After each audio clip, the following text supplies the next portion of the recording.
Hello, Carrie. I just wanted to say hello and good evening and thank you for opening the meeting. Yeah, of course.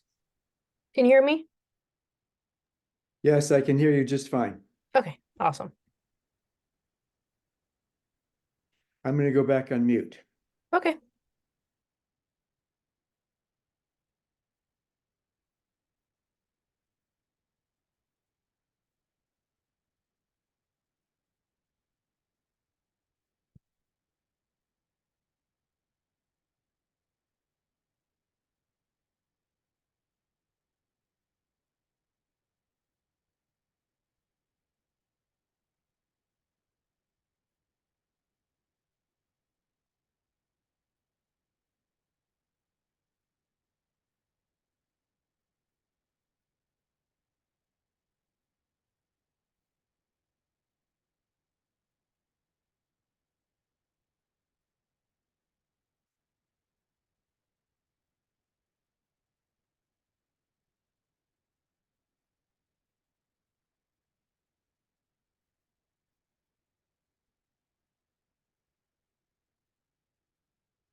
Hey, Carrie, can you hear me okay? Yes, I can. Can you hear me? Yeah. I can. Perfect. Great, thank you. No problem.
Hi, everyone. Good evening. It's Hi, about Beth. 6. Hi, Robin. It's about 6, but I think we're gonna wait a little bit because the select board meeting, I was just in the select board meeting, and it was going over a little bit. And the select board wants to join this meeting. And also Mary David was in that select board meeting. And I see she's not here yet, so we'll wait a couple minutes.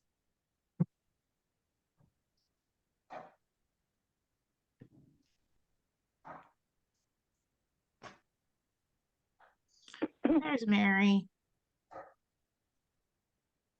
Yay.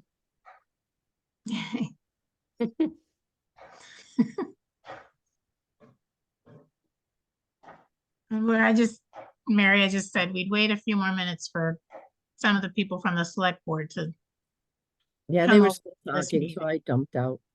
They're trying to, but, so I guess we get this, if we want to just address now before they get here. Um, everybody I think knows that Miriam submitted her resignation.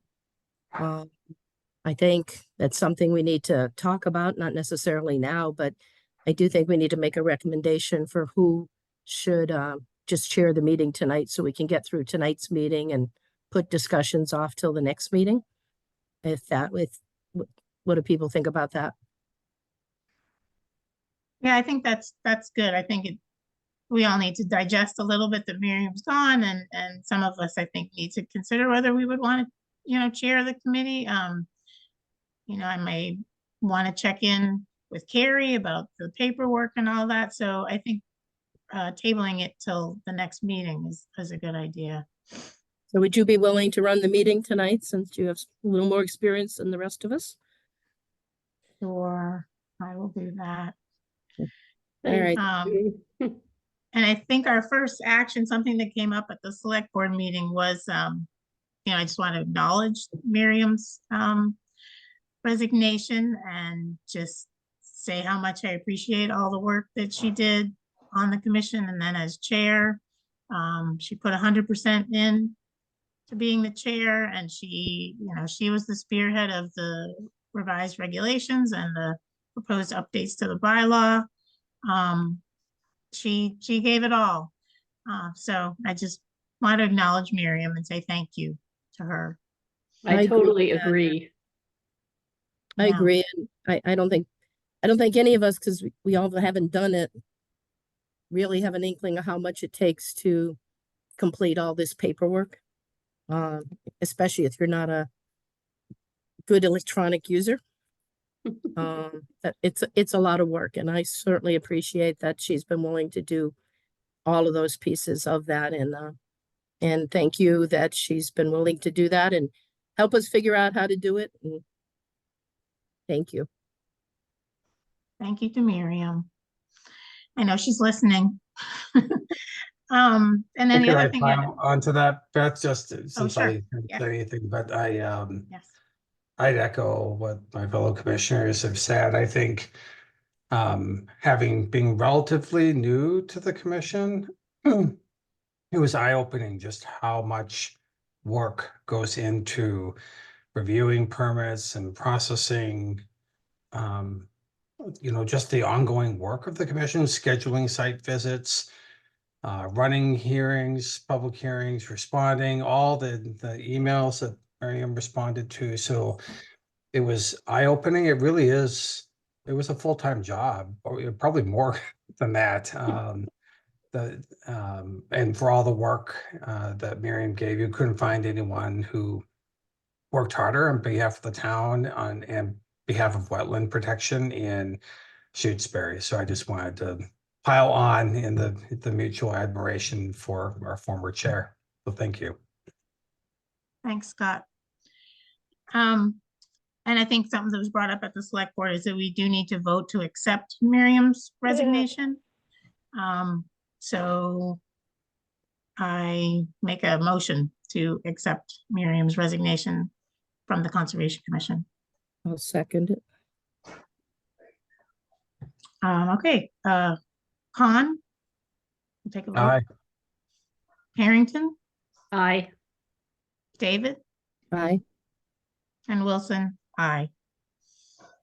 All right, it's after 6 o'clock, so we need to move right into some business. At 6 o'clock, we're opening the hearing, the notice of intent hearing. Oh, no, that's not right. See, I'm so confused already. I'm trying. 6 o'clock, we're talking about the bylaw.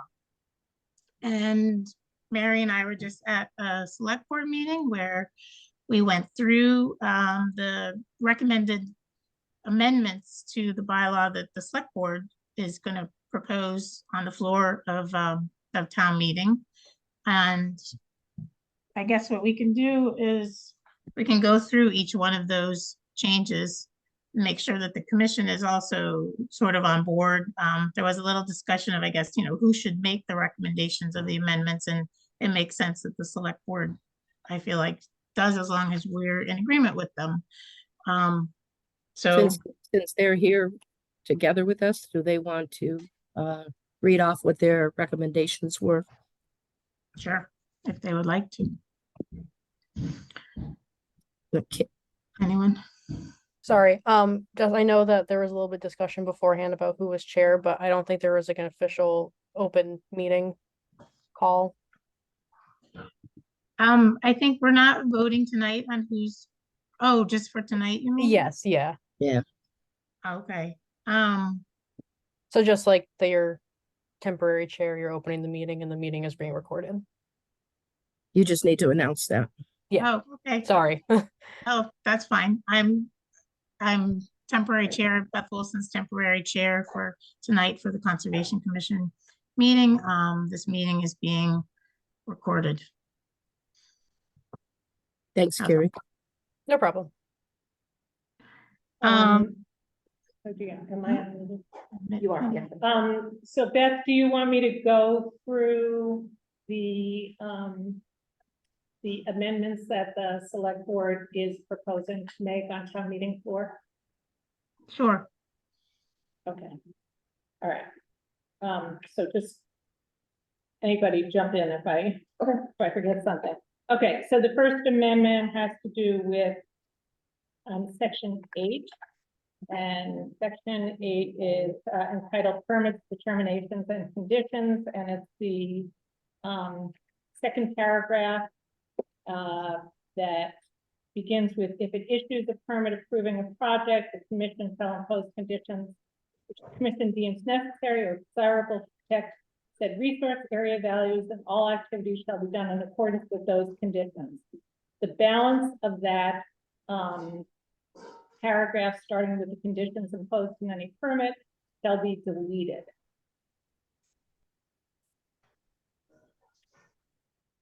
So that is what the select board approved this evening.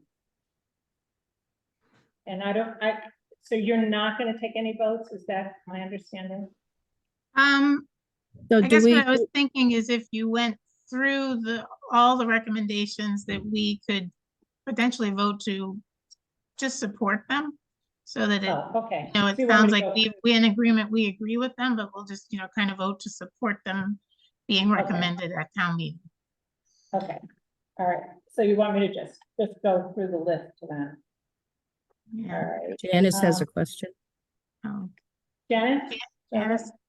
I just think, just for the record, it might be good to read the sentence that's going to be deleted.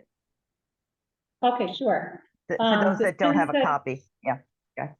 All right, yeah, I did that at the select board meeting. Yeah. A lot of reading tonight. Yep. Okay, what the deleted part is the conditions imposed on any permit issued by the commission may include a condition that certain land or portions thereof are not built upon or altered, filled, or dredged, and that streams are not diverted, dammed, or otherwise disturbed, provided that such conditions may be included only with the consent of the applicant. That is the sentence that gets. Thank you. That gets deleted. Okay, so the next, Or the agent amendment in the definition section 10. I'm gonna, let's see, where is Beth?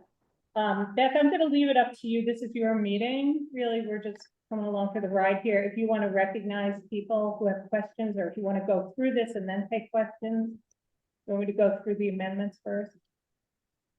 Why don't we just, take comments as they go? Janice, did you have another comment?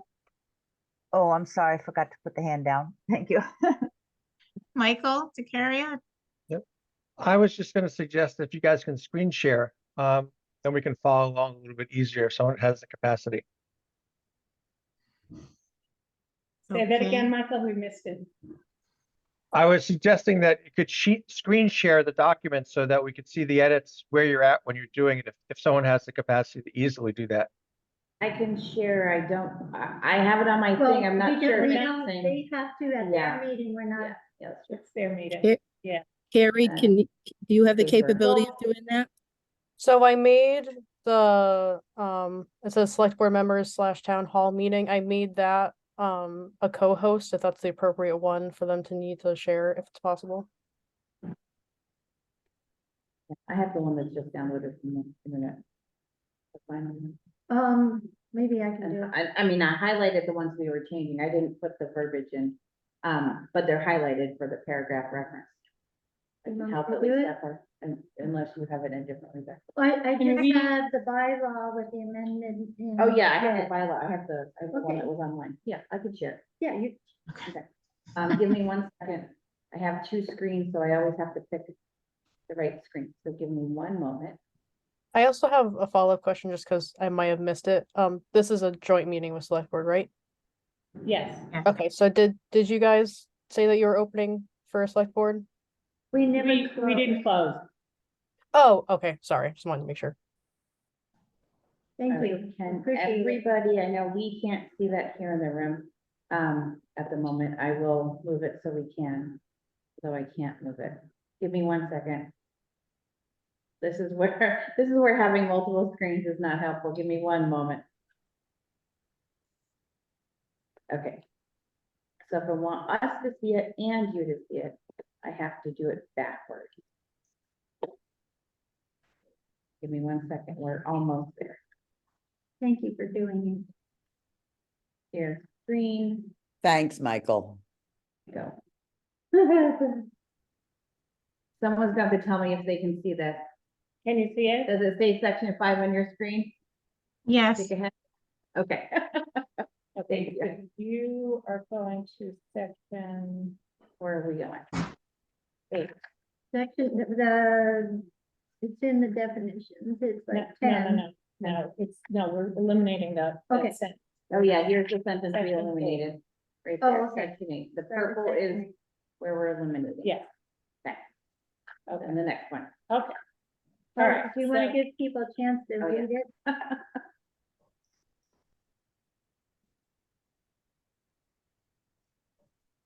Okay, are we good with the Conservation Commission?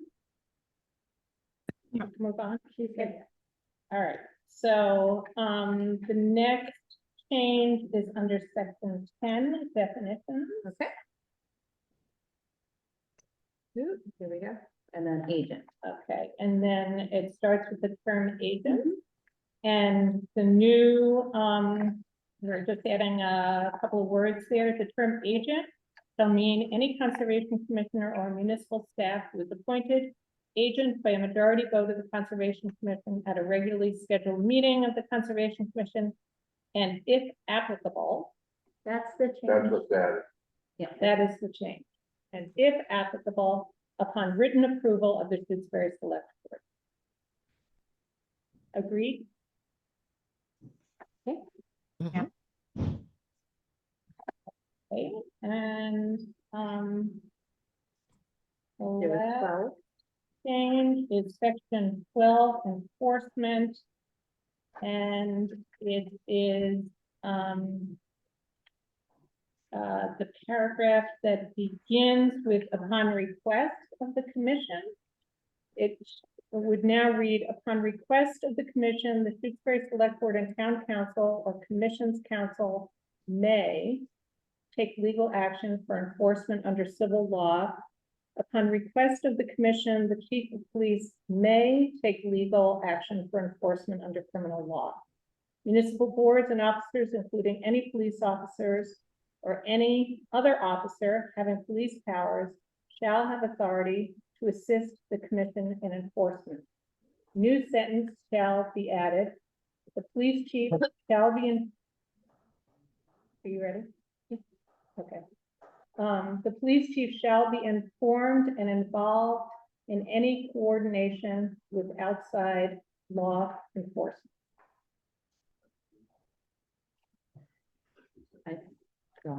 And those are the only changes.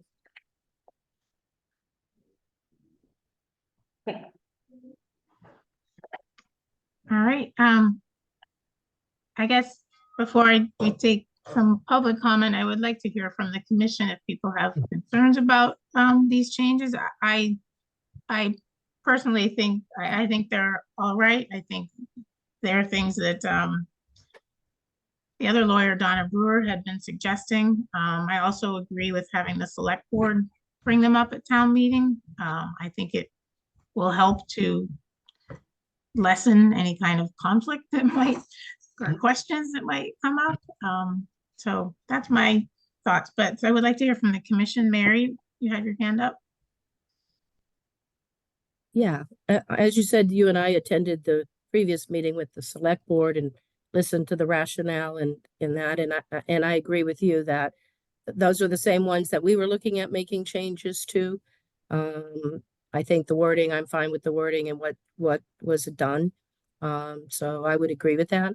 I also think that if it's appropriate for the select board to go ahead and present these amendments. So I'm okay with that too. Great. Scott? Yeah, thank you. I think the deletion that was made here in the proposed bylaw, I think that was a good deletion and understand the rationale for doing so. And certainly I believe that was one area that there was a lot of legal looking into that and consideration for that. So I very good with that deletion. This last one on the police chief shall be informed and involved in any coordination with outside law enforcement. And I know we have the chief here in the meeting. I'm wondering, and this is really just a question, is whenever we say shall, I'm just thinking about time and workload. And there are times under violations of the Wetland Protection Act where I know state environmental police are involved in those enforcement orders. And I just want to make sure here, do we want to say that the police chief shall be informed and may be involved in the coordination? Or is it always that it's going to be shall be, in which case then it's just a workload question here for every enforcement order? And I guess that would be a question for the select board and for the chief.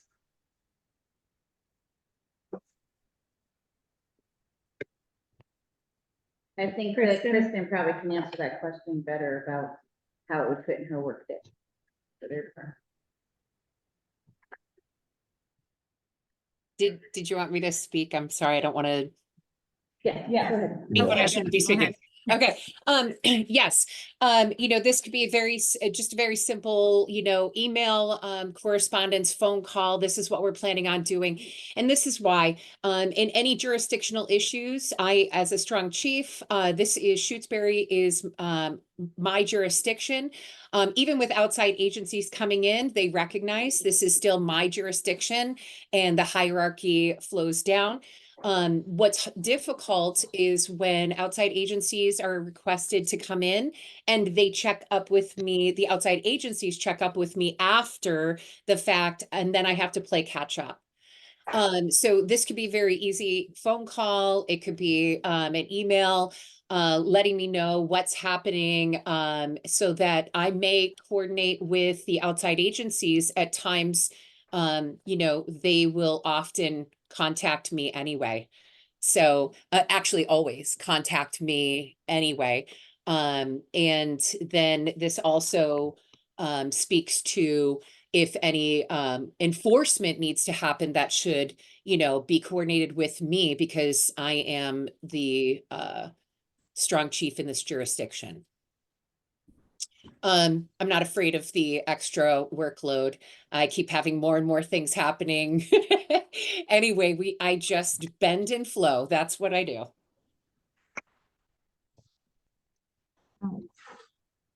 Thank you. Did that answer your question, Scott? I think so. Maybe just one follow-up, Chief, on that, because you said it certainly makes sense where we have concurrent jurisdictions that that you would be informed. And I think you said that you may be involved in the coordination of that. And certainly for enforcement orders that you would be involved in that. So I think, once again, my only question was around the shall coordination. Not all actions and result in an enforcement order, and it's putting you in that for coordination on maybe some ongoing issues. So again, I don't want to belabor it, but that was just a question, would the term may be helpful in anywhere in that sentence, or is there always going to be a shall? And again, I would defer to you and the select board on that. Scott, my preference is that it should be shall. If I misspoke earlier, I apologize. But that's my preference, that it should be shall. There won't be then any miscommunication or missed communication. And I think this only involves when other, law enforcement agencies are involved. And so, Scott, just to clarify, if it's just an enforcement order not involving, say, the environmental police or somebody, this sentence doesn't necessarily apply. Does that clarify things? Say that this only involves, so I'm just rereading. I apologize. It's the first time that I'm seeing it. So it's talking about where we may take legal action for enforcement order. So you're saying that last sentence is predicated on the first sentences in that same paragraph, that this only applies where we are taking legal action for enforcement order under criminal law, and not any other type of coordination that we may do with law enforcement. Well, I'm just saying that the sentence that's being added, the police chief shall be informed and involved in any coordination with outside law enforcement. A typical enforcement order that we issue, we don't bring in any outside law enforcement. Oh, yeah, no, I understand that. Yeah, okay.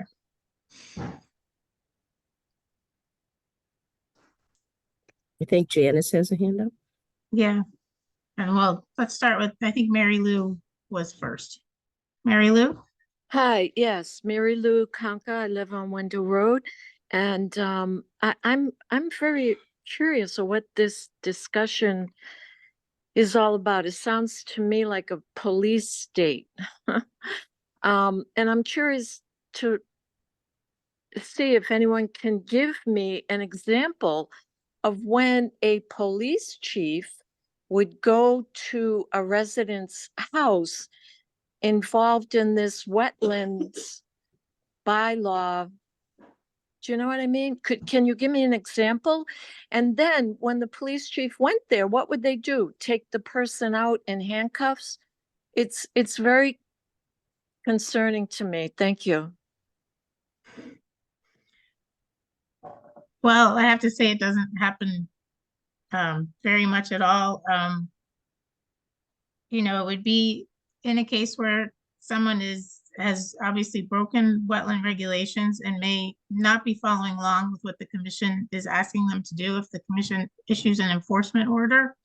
And the people are, you know, nobody's following along with it. Say the enforcement order ends up involving fines and the fines aren't being paid.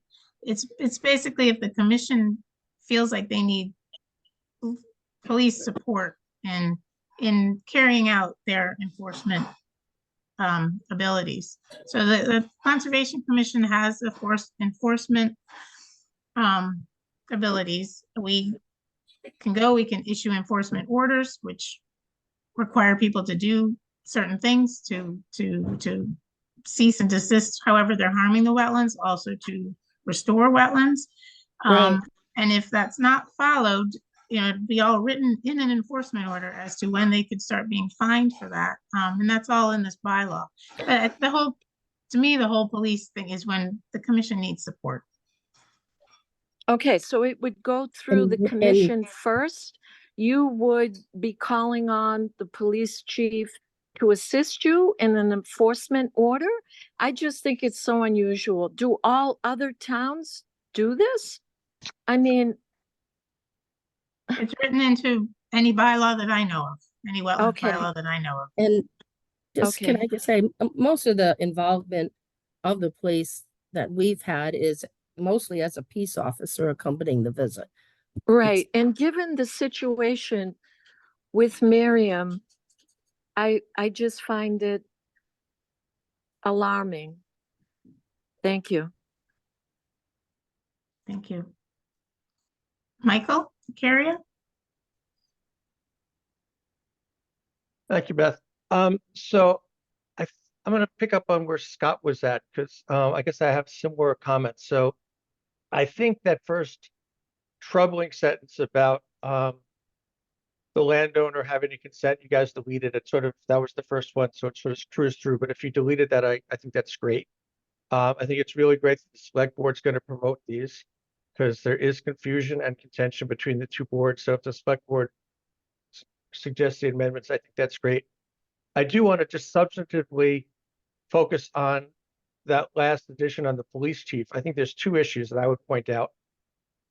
The way I read that for the second part of the sentence is that because it says shall be informed is fine. That's easy enough to inform. I think the shall carries over so that if the police chief is not involved, then the activities can't go forward. And so that's problematic. No, it shouldn't be that the police chief is the linchpin of going forward. That's the way it reads to me. So I think it needs a little clarification. It says the police chief shall be informed and shall be involved in any coordination with outside law enforcement. It's really how it reads. So I think a may is, that makes sense. I also think based on the way you're describing it, I wouldn't call it a police state, but it seems like the rest of the paragraph actually conveys what you said, Beth, which is that the lead on this is the Conservation Commission, and the Conservation Commission has police enforcement powers, and at their request, they can ask for police support. So it seems like the paragraph achieves all of that, and that additional sentence does not add anything except creates more confusion about how to proceed. So that's my 2 cents. And I thank Scott for bringing it up. I want to raise my hand and I don't know how to raise. No. Thanks, Okay, Michael. go ahead. All right. I'm gonna recognize Melissa, or will you recognize Melissa? I can't when I. Can you please mute yourselves? I'm hearing lots of voices. I want to make a comment. I don't know how to raise my hand. I was gonna speak to something. Oh. Who you- Melissa, maybe she can they can see what we can't. So, to speak a little bit to what you said, Michael, I think in this case, it's not that it can't go forward, but when there's multiple law enforcement agencies in a town, there needs to be some sort of recognition to the chief's jurisdiction in that they're here and that they are working in town. It helps with the coordination of other police officers in our town, but it also helps if there's an emergency, people know where they are. So it's more of a coordination of people in town and what law enforcement is in town at any one point, because they're all interconnected. It's not really so that this can't go forward unless she's coordinated with or informed. It's to make sure that we know what the other law enforcement agencies that are in town. So it wouldn't be outside law enforcement then? Outside law enforcement would be Mass State Police. Outside law enforcement would be the environmental police, and anything that falls under that would be Another warden, all that, another town. So any of those are under other law enforcement. That's what that word would entail. Yeah, that's, More who's in town and, you know, because if you see someone in town, someone could call the chief and say, hey, I see like Mass State Police parked all over, you know, the lake for some reason, you know. And so there needs to be a little bit of coordination and informing so she knows and our officers know. Otherwise, it's an uncoordinated effort. It's a courtesy. It's just courtesy. Like it's the way it works in law enforcement. yeah, And I guess- I'll let Kristen jump in. I probably didn't explain it quite right, but. Or done. Chief Or done. Burgess, did you want to comment?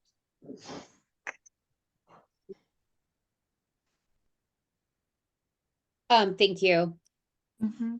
Certainly, I do not know, and I've said this so many times, much about conservation. I've learned so much actually this past year in regards to all the hard work that you all do.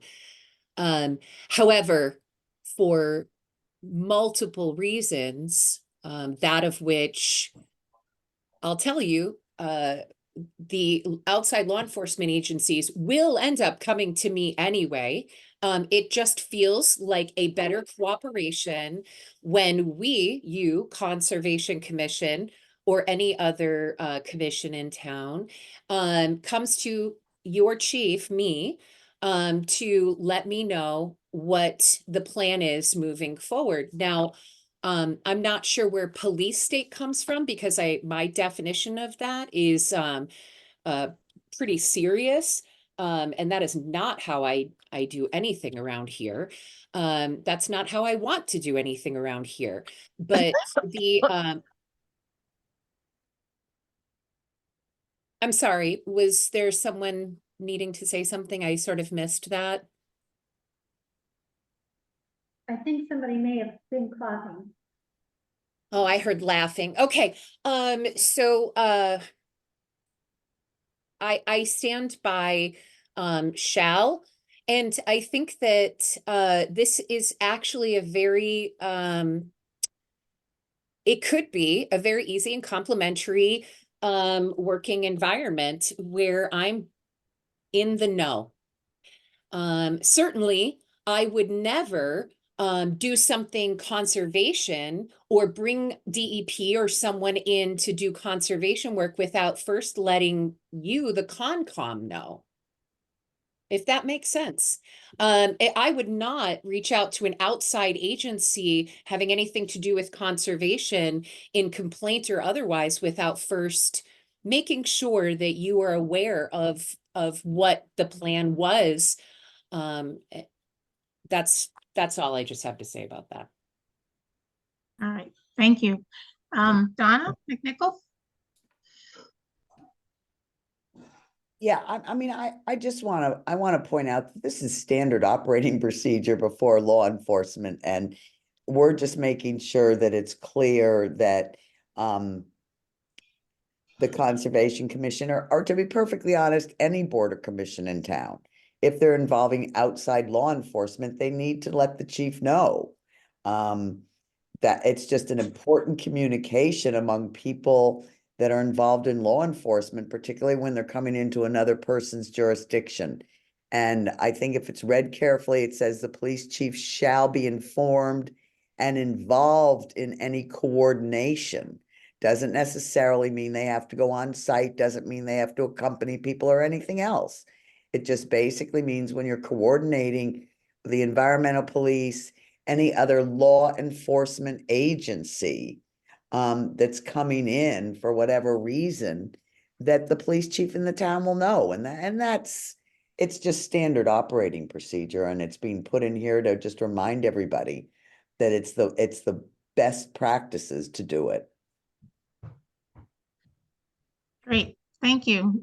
There's still people with their hands up. Tom Seifert.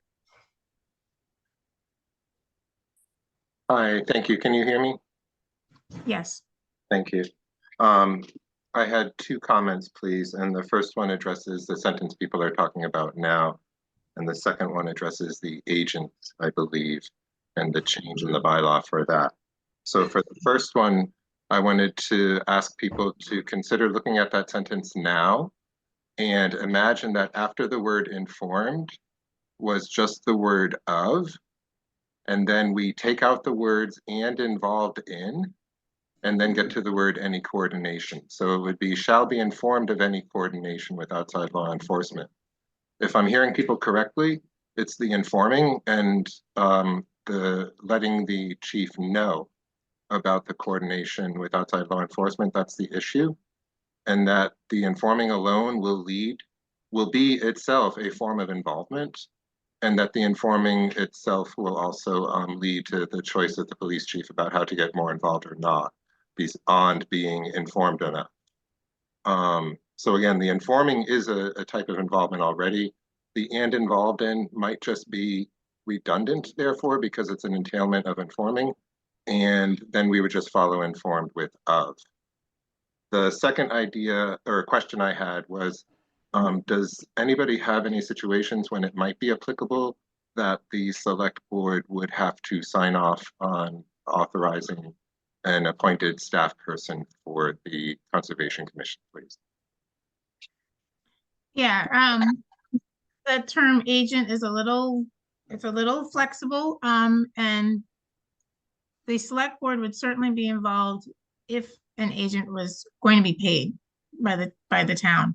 So if you read that paragraph, it does talk about just commissioners. Now they're not paid, so if the commission decides that they somehow want to, have a commissioner help out with agent, it depends. It's the paying that involves the select board. If the commission decides to hire a third-party reviewer, and in some document, we refer to them as an agent. In that case, the select board does not need to be involved. So I hope that answers your question. Yes, and then the other one was whether people would consider just shall be informed of any coordination in order to use informed as an umbrella for also involving. Yeah, I think we'll talk a little bit more about that after we get through a few more of the hands. Jill Marland? Yes, well, I was going to say something very similar to Tom. I like his emphasis. I like that's clearer. So rather than putting my few words in that I would have suggested to change that one line, I'm down with Tom's. Okay, thank you. Meryl Mandel, you have your hand up? Yes, thank you. And I appreciate Tom's comment, but I will say it does substantially change the meaning of that sentence. And my guess is that it's a pretty rare occasion that you have outside law enforcement come in on an order. Is that correct? That it's pretty unusual? Correct. Yeah. Yeah. So if the police chief feels that they wants firsthand and not after the fact involvement in this kind of an effort, then it makes most sense to have the wording stay as it is. And I totally support her in that if she coordinates with outside, because I can see how things can get very messed up if she's informed after this happened, or gets involved after it's happened, because things happen quickly. So if she gets involved and can work with the outside law enforcement agency right along, then it'll be better for all parties involved, and especially for the town. And I will say, we've had an unusually high number of legal interaction on a lot of things in Shutesbury, and I'd love to see that go down, because I think cooperation and working together goes much further in the long run. So that's my vote, is to keeping things as is and supporting the police chief and what she believes is the best wording for this sentence. Thank you. Okay, thank you. Tom, you have your hand up again? Thanks. And I forgot to mention this as part of what I was saying before, and thanks to the last person who mentioned what they mentioned. I agree, it would be good to know what's most important for the chief. I might just suggest, because the two verbs are creating a little bit of confusion being listed there, another option might be shall be involved in any coordination, and just take out the informed and the word and, because maybe the involved would necessitate the informing. But leaving it as is, if that's the best choice for the people involved, is fine with me, except that the informed feels as though it should be followed with the word of, because I get informed of any coordination. I don't get informed in any coordination. I just don't know. The other question I had, though, is who would be the person who would inform or involve, or who would be the, it doesn't say who would do that. And I didn't know if that's regular or if there should be a stating of responsibility for that, please. And those are it. Thank you for listening so much. Okay, thank you. Mary Lou Conca. And maybe this is our last. I keep hearing a recording. Yeah, I apologize. I'm not sure what happened, but I've corrected it. Sorry. Okay, okay. So I would be asking partly the same question Tom just said. Who would be the person who would involve? Because I think you answered that already, that the Conservation Commission yourselves would go to a police chief for assistance. Is that the way that we would understand that being written? Okay, and one more, I'm sorry. Are we gonna vote on this, on the bylaw? Is that what's going up for vote? We're looking at a few amendments to the bylaw before see. the vote that's going to be at town meeting on Tuesday night. Right, thank you.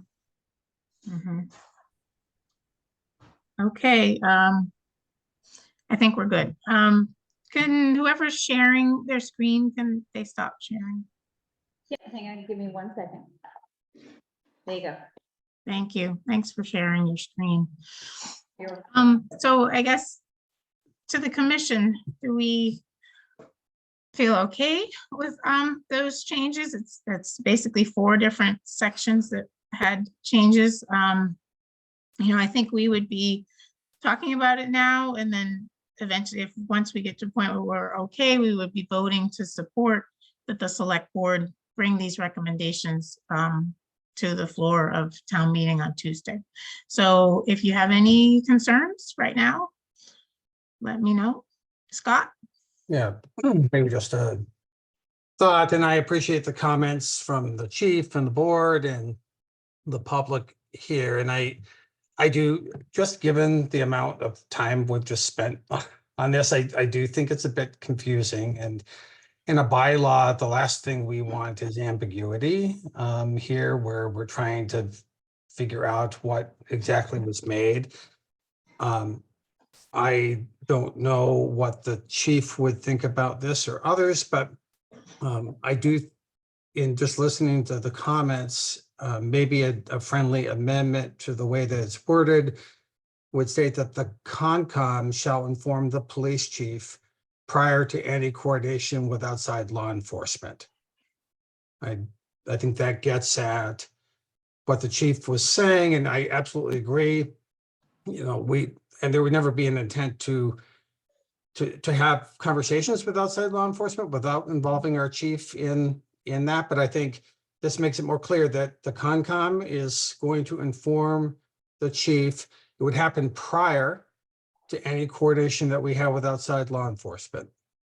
So that would be my suggested amendment. Thank you.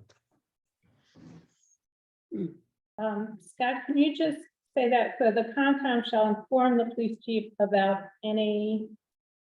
The Yeah. Concom shall inform the police Police chief prior to any coordination with outside law enforcement. Is that right, Scott? Yeah. Yes. Can I offer a slight change to that? Any involvement and coordination Concom shall inform the is police always better. to any. Okay. Donna?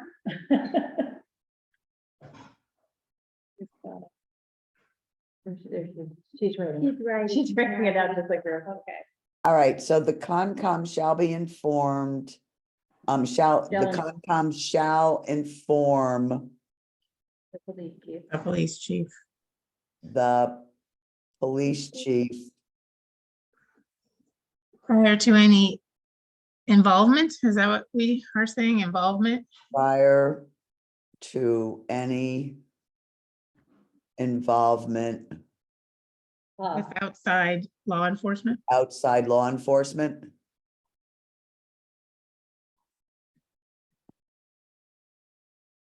So the Concom shall inform the police chief prior to any involvement with outside law enforcement. I think Kristen has a question. Kristen? No question. I just wanted to say, yes, Scott, I think that's a really amicable change. Yep. Janice, did you want to comment?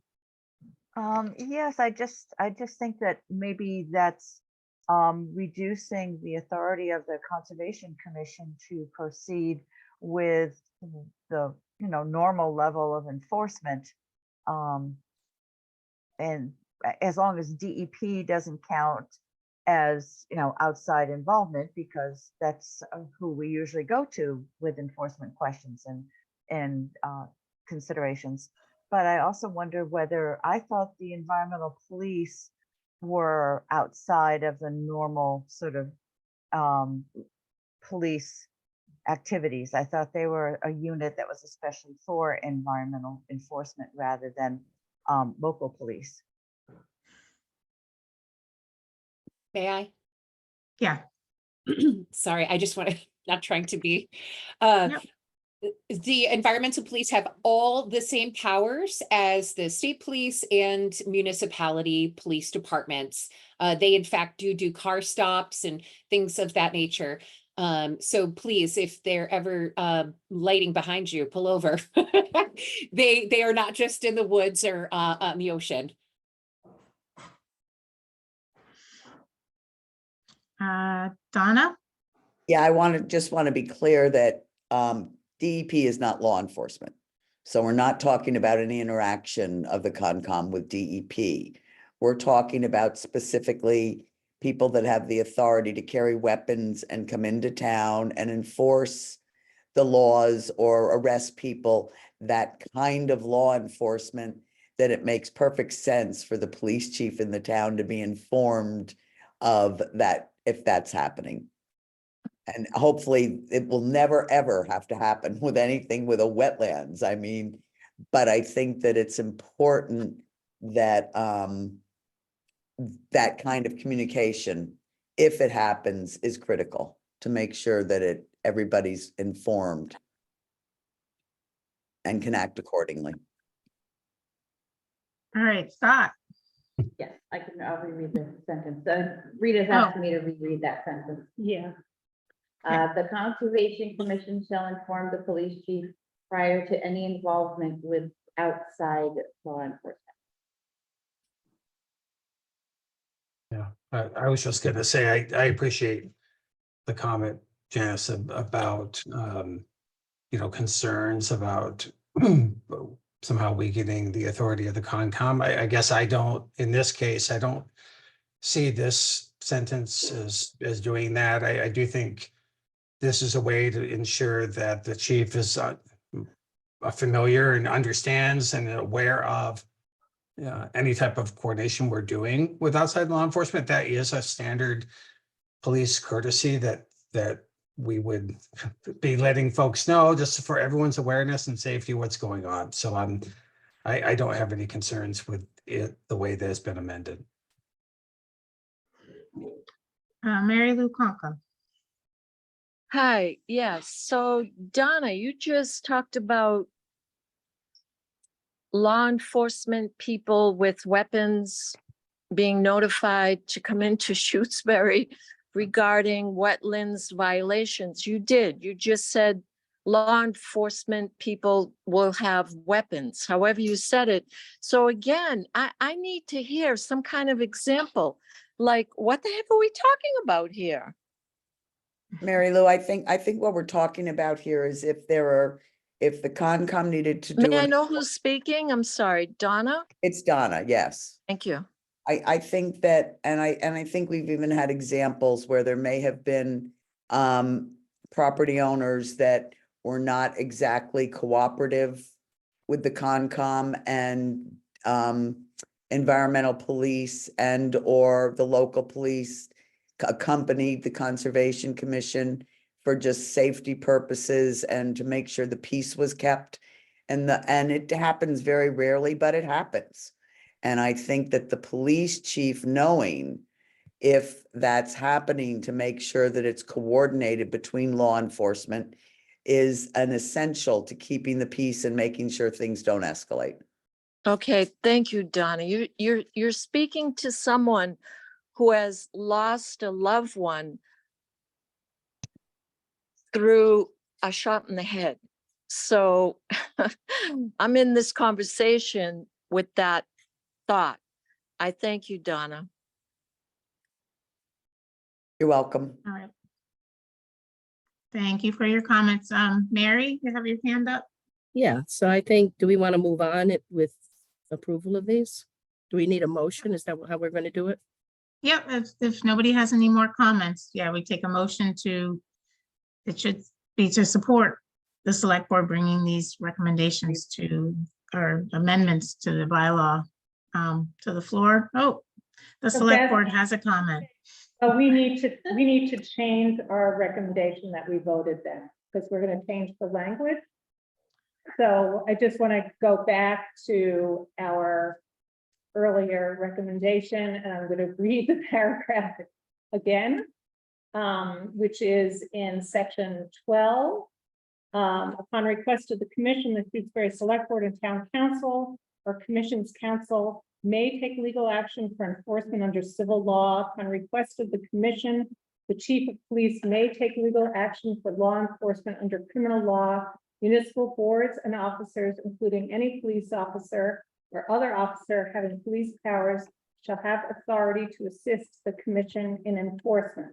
The Conservation Commission shall inform the police chief prior to any involvement with outside law enforcement. That is the new paragraph. Is there a motion to approve that? So moved. Second. Any further discussion? All right, all those in favor signify by saying aye. Maybe O'Neill, aye. Stalker, aye. Carol, aye. Okay, now I'll hand it back to you. I just So wanted then to I'll make take care of a that. motion for us to support the amendments to the bylaws as proposed by the select board. Second? Okay, all those in favor, vote aye. Aye. David, Aye. Khan, Aye. Harrington, Aye. Wilson, aye. Great. All right, then the other topic for Tuesday night's meeting is really, now that Miriam has left us, is who's going to present sort of a report about the proposed bylaw changes. Miriam put together a very nice report and presentation. I actually need to look at it a bit more. I haven't looked at it that much, but yeah, if anybody would be so excited to get up in front of town meeting and talk about the new bylaw, or it's not new, it's updates to the existing bylaw. I don't know, what does everybody think? Scott? I mean, I don't mind doing it. I have to review more of what Miriam had put together, and then maybe some of us can work a little bit on it. I'm happy to help with that, Beth. And I'm happy to help present too. I'm trying to clear my schedule to make that meeting here and to be available to be there. So that's my only hesitation, is whether or not I'm going to be there. Okay, yeah, a joint presentation with two people would be great. So keep me updated as to Okay. your schedule. And, Mary, if Scott's not available, maybe. Happy to help. Yep. Okay, so we'll work on that. We'll work on the presentation that Miriam had put together. Robin too. Robin, we could all stand up there, all four of us. We could do that too. But we'll get prepared for that. Yeah, I do think we can shorten what Miriam wrote, so. Potentially, yes. I think that might work out too. Michael, Michael DeCaria has a comment? Yeah, just being on a board that got caught up and not doing the right process, I want to take advantage of Donna being here. My sense is that the Concom has to do a report to the town. I don't know if there was a written one submitted or if the standing up all with 4 people counts as the oral presentation, but just want to make sure that if there is a report requirement, that we're cognizant that it gets done. Good comment. Michael, I don't believe there's the same legal requirement of like a planning board report for a zoning bylaw as to a wetlands protection bylaw change. The general bylaws don't have that kind of requirement, but I certainly think, any submission, however long it is or whatever, handed out at town meeting before your presentation gives people a chance to sort of review it a little bit and gets them all on the same page. And I think it makes the questions less. I think it makes the presentation shorter. And I just think it gets people more on the same page before you really start your presentation. So I might suggest that. Yeah, no, that sounds good. And I think that was Miriam's plan. And when we have a draft from her, so just have to get a little more familiar with the whole thing. Janice? I do have a draft report on the 2024 draft wetlands protection bylaw. So I don't know if you guys have seen it or not, and I can forward that to you. I think, like you said, it's still a draft, but put a lot of work into it. So I think it's off to a good start, though. May want to change or add to the recommendations at the end, because I think it only referred to that one, the first one that we talked about, section 8A. So we may want to just add those other things as well, or something about them. But I can forward that to you afterwards. Yeah, that sounds great. This is the same thing that Miriam had been passing around a bit. Okay. Yep. Any changes, updates that you have, please send them. It would just be based on what you were talking about tonight. That's all. Okay. Sounds good. I think then we're done sort of talking about the bylaw and talking about getting ready for the meeting. I will be in touch with the commissioners about how that's going to go on Tuesday night. Oh, the select board has a comment. Yeah, no, we're going to adjourn our meeting now. Okay. We're not going to stay in session during the meeting. So we'll hear a motion to adjourn the select board meeting. So moved. Second. All those in favor signify by saying aye. Makepeace on aye. Stocker, aye. Farrell, aye. Okay. I'm going to come back from home. Thank you. Okay, thanks. Thanks, everybody. Thank you to the commission and everybody else who came this evening. So we have a few minutes. We have 2 minutes basically before our hearing. So maybe we don't want to jump into anything else. I know we have some minutes to approve, some site visits to talk about, but again, I need to review what that all is. Beth, can I get recognized? Oh, it's Miriam. Yeah, I just wanted to, as a task I had on my list to talk with the commission about tonight. was whether there needed to be any handouts printed. Either the report, or we had talked about a side-by-side comparison document between the new bylaw and the draft bylaw. I mean, the existing bylaw and the draft bylaw. So just wanted to give you a heads up about that. Yeah, and I know you and I had talked about it, and you've even made some, many drafts of a lot of these kinds of things. So I just haven't had any time today to think about any of these things. So this weekend, we'll kind of pull together and we can all talk a bit about what we're going to present and share on Tuesday. But thanks, Miriam. Michael? Just to follow up again, because Donna's there, and the last January solar bylaw vote, because we had to postpone it from where it was in the order to later. So Donna, what you told us last year was there has to be enough copies for voters in physical copy so that people know what they're voting on. So is that the recommendation for this time as well? So it's not a casual, we'll bring copies, but yes, you have to definitely bring copies. Right, but remember that this is fully printed in the warrant. The whole thing. Okay, I haven't seen the warrant. Yeah, it's different from yours because this is fully printed in the warrant. I think Right. certainly sections 8A, 12 and 10 maybe being printed out with the changes would make it much easier for people to follow those. But the rest of the bylaw is in the warrant. So if you have prepared the differences between the two, that's great. That's great. But I don't think there's a legal requirement for that, is I guess what I'm saying. Okay, thank you. Grace, Vanish? I just wanted to jump in because I'm the person who's most in charge of the handouts that are available on the table at town meeting. Absolutely, email me anything you want printed. Conscom members are absolutely welcome to come in and print stuff themselves, but I think me and Carrie can probably handle it. And I have an assistant now, so I have a second pair of hands to help me print handouts, which is very exciting and wonderful. But yeah, so whatever you guys want to be, if it is specifically advocating a position, we can't have it in the town meeting area. But if it's an informational handout, please absolutely email that to me at the town clerk email address, and I will make sure that we have enough copies for everybody. Okay, and do you have a time limit for that? Like, do you want something by a certain day so that you can? By 3 p.m. on Monday. Thank you so much. Great. Good to know. Thank you. Carrie, Marshall. I was just gonna say that I plan to be there like all day and stay for special town meeting. So even if it does come like down to the wire, I will have time to kill before the meeting that I can do it. Okay, great. Thank you both. That's wonderful.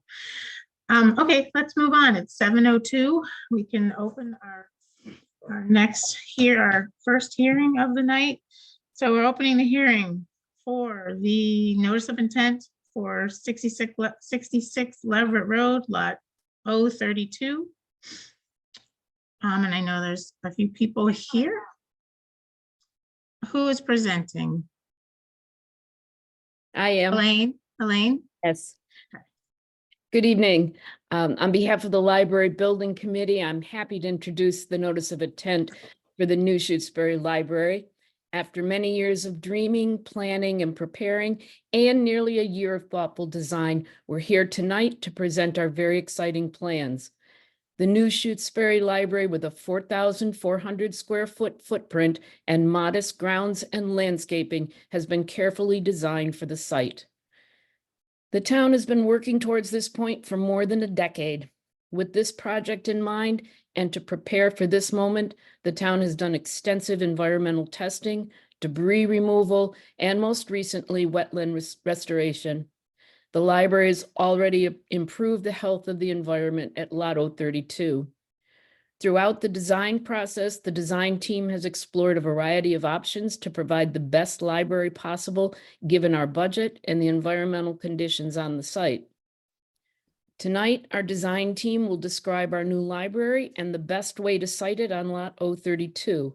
We'll show you our thoughtful approach to stormwater management, avoiding impacts to wetlands, minimizing impacts to buffer zones, and proposing responsible mitigation strategies to offset the impacts of this project on our natural resources. Joining the library building committee tonight are our lead architect, Dominic Witt, wetland scientist, April Dorowski, and senior civil engineer, Amy Bell.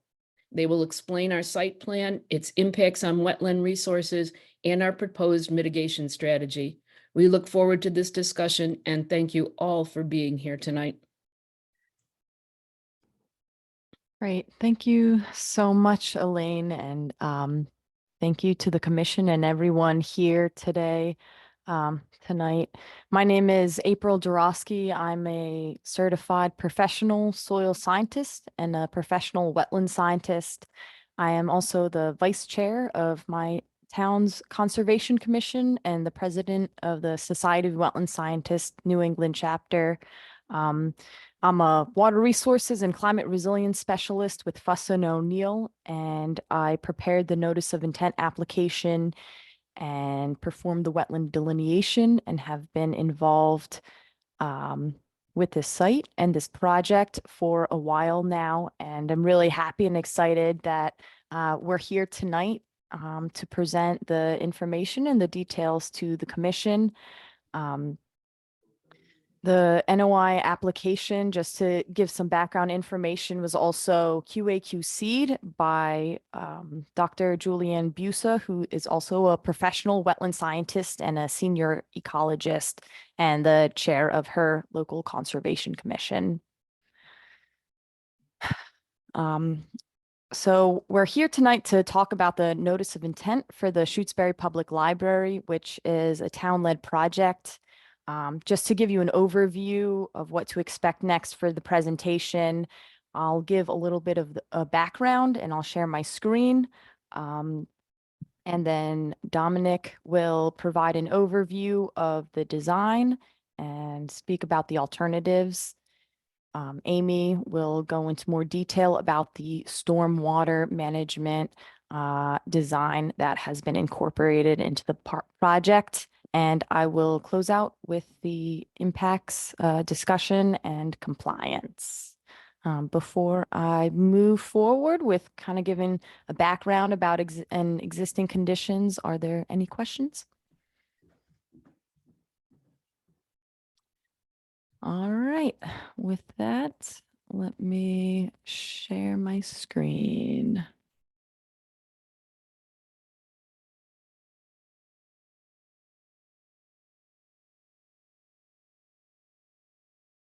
Okay, can everyone see my screen?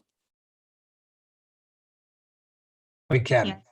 Thank you. I can't see as many of you anymore. Right now, I just have an overview of the project parcel located at 66 Leverett Road, so known as Lot 032. So we have Leverett Road along the northern portion. The site parcel boundary is outlined in red, and the wetland areas on the site are indicated, outlined by green and filled in. Bordering vegetated one here is on the western portion. A portion of this BVW does extend into the meadow area within the northern portion of the parcel.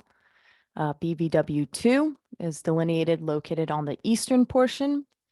BVW3 located a little bit deeper into the forested section.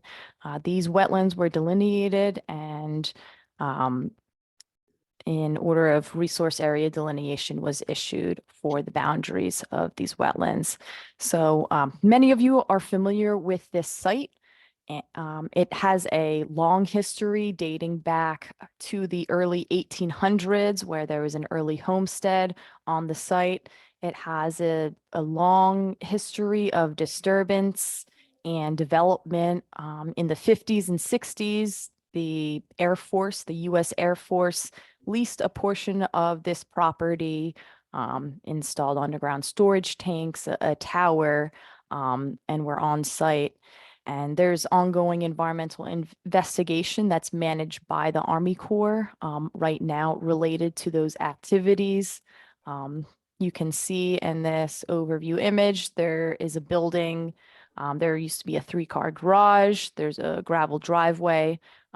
As the project parcel stands right now, there are no buildings, but the front of the parcel, the northern portion definitely has the biggest history of development and degradation. That area you can see in this aerial, and many of you are aware and have been on site, is a more meadow area, does not have as many trees in the front portion. And I will just scroll just to show a little bit more zoomed in photo of what those wetland boundaries look like on site. Again, this BBW1 extends into the more meadow area. And when we're talking about this project, it's really important to take note that the proposed library location is proposed within really what's been degraded and altered in the past within this front portion of the property, staying outside of all the wetland areas. And you can see this light green line depicts the 100-foot buffer zone, or the Conservation Commission's bylaw also calls it the aura. And so you can see the previous development that occurred in there. And I will stop sharing my screen and let Dominic move on and talk a little bit more about the proposed project. Thank you very much, April. Let me jump in here. All right. Can everybody see my screen? Yes. Great. Yes. Excellent. So I'm showing you a site plan with to orientate you to the project plan as submitted. We have Leverett Road to the north here with an entry drive into the site. You see some landscape elements here. We have the septic leaching field in the front of the site. We have some stormwater basins. As you enter the site here on this entry drive, we have overflow gravel parking to the west side. Then we have a drop-off area here with 2 handicap stalls, and then parking lots, 12 parking spaces before making a turnaround and back out of the site. To the west, we have our public water supply well. We then have entry into the building. The main entry is gained by this entry space here. We also have multiple exit points from the library. We have a main exit from the library space from this interior lobby out to the western portion of the site. We currently have 2 exits from the meeting room with ADA pathways back to parking. And we have 2 exit points, one from the adults area and one from the children's area.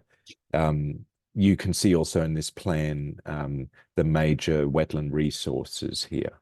The interior building space is 4,400 square feet for this building. I did want to then show some imagery just to give a sense. Let me actually go to this one first. This is a view after you've made entry into the site and looking at the building before you get to the drop-off. This is a rendering to describe the essence and feeling that you will have for the final project. With the native species plantings in the foreground here, the entry pathways, the building will be clad in slate and yellow cedar with photovoltaics. The ambition is to go net zero on this building. The second view here is looking back at the western side of the building. So we have carved out some of the building here to allow for greater exposure from the adults and connection to the exterior landscaping. And this is the children's fenestration and then exit door as well. Moving on from this, I wanted to go back again to the site plan and really describe quickly the alternatives that we investigated. So I wanted to start first with alternative 3, which is in our proposal. So this was the initial concept as highlighted here in plan in blue. The blue line is the limit of work line. And then this in the inner blue line is the previous building, which was 7,225 square feet, so 65% larger than the new revised building footprint. The entry drive into the space was 340 feet long.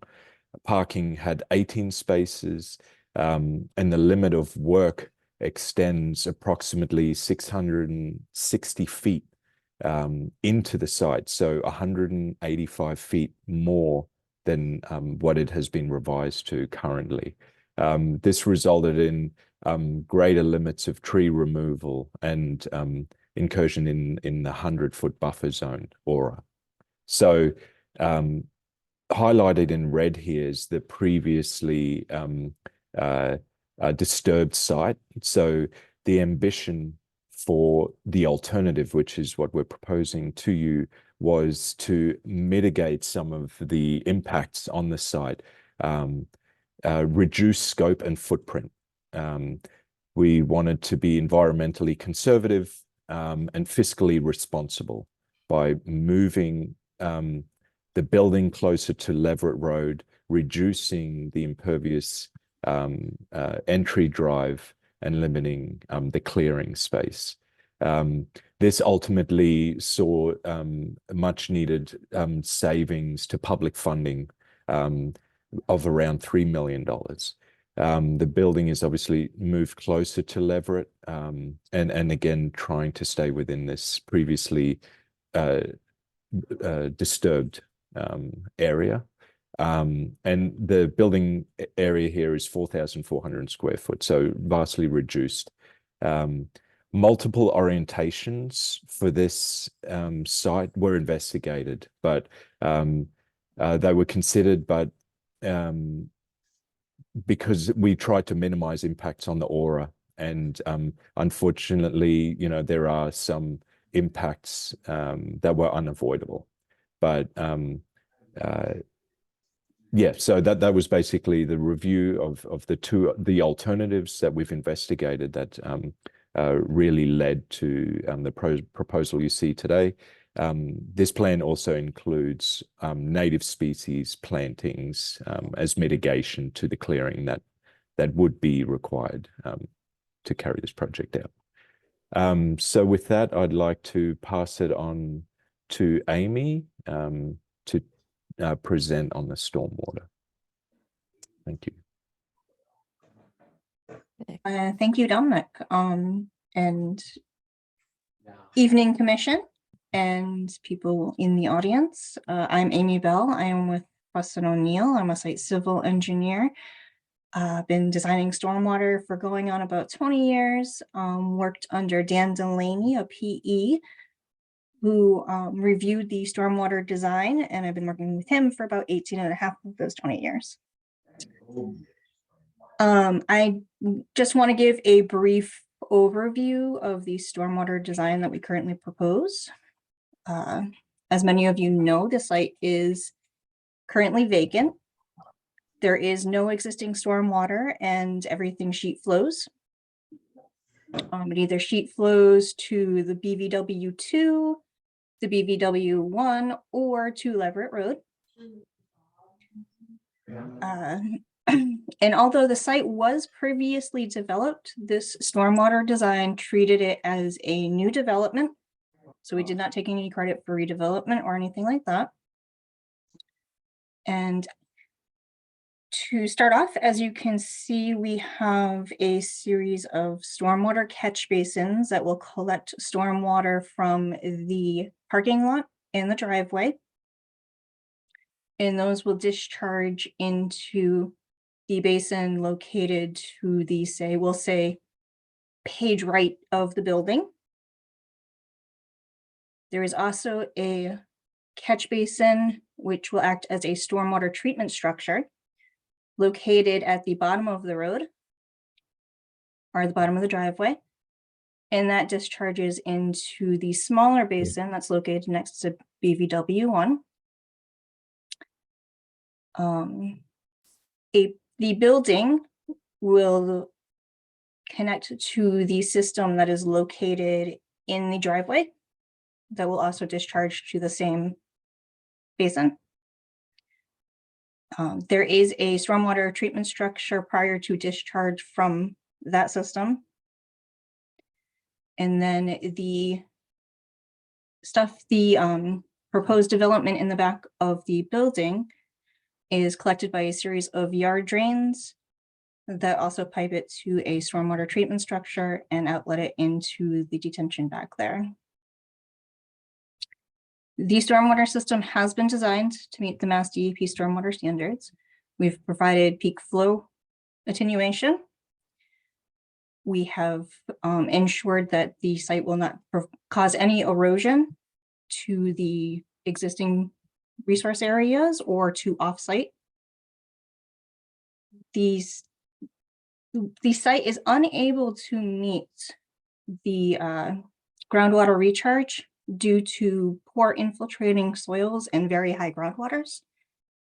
Several test pits were performed on the site, including borings as well, that show the groundwater is between 2 to 4 feet below existing grade. So very shallow. We do meet TSS removal with the stormwater treatment structures. They're hydrodynamic separators. They're basically a manhole that swirls the water and allows all the sediment to settle at the bottom before discharging. We have provided a construction operation and maintenance plan, which will be supplemented by the SWIP that is required prior to construction. We provide a construction operation and maintenance plan for after construction that the DPW of Shutesbury will be responsible for in ensuring that the system is maintained and performs properly. And we do not propose any illicit discharges. We did receive Mass DEP comments, and the comments were minor. The first comment was just clarifying and justifying that we cannot provide the groundwater recharge because of the poor infiltrating soils, but does say we do have to provide the TSS removal. We do provide the TSS removal by those stormwater treatment structures. After reviewing the information that the DEP wanted us to clarify and review, we have decided to propose a different type of stormwater treatment structure.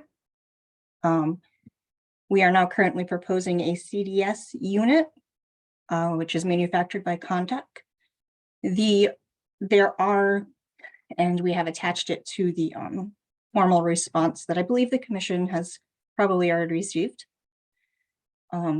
But there are documents showing that studies have been performed on these CDS units, and these units are capable of providing at least 80% TSS removal, if not more. And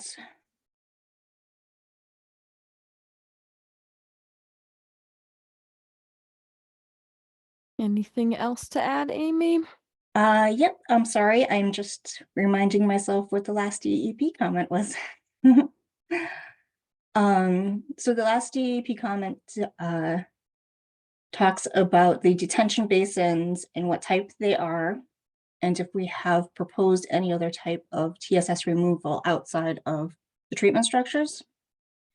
So the detention basins are strictly just detention basins. Unfortunately, with the poor infiltrating soil and the high groundwater, we weren't able to propose any type of infiltration BMP.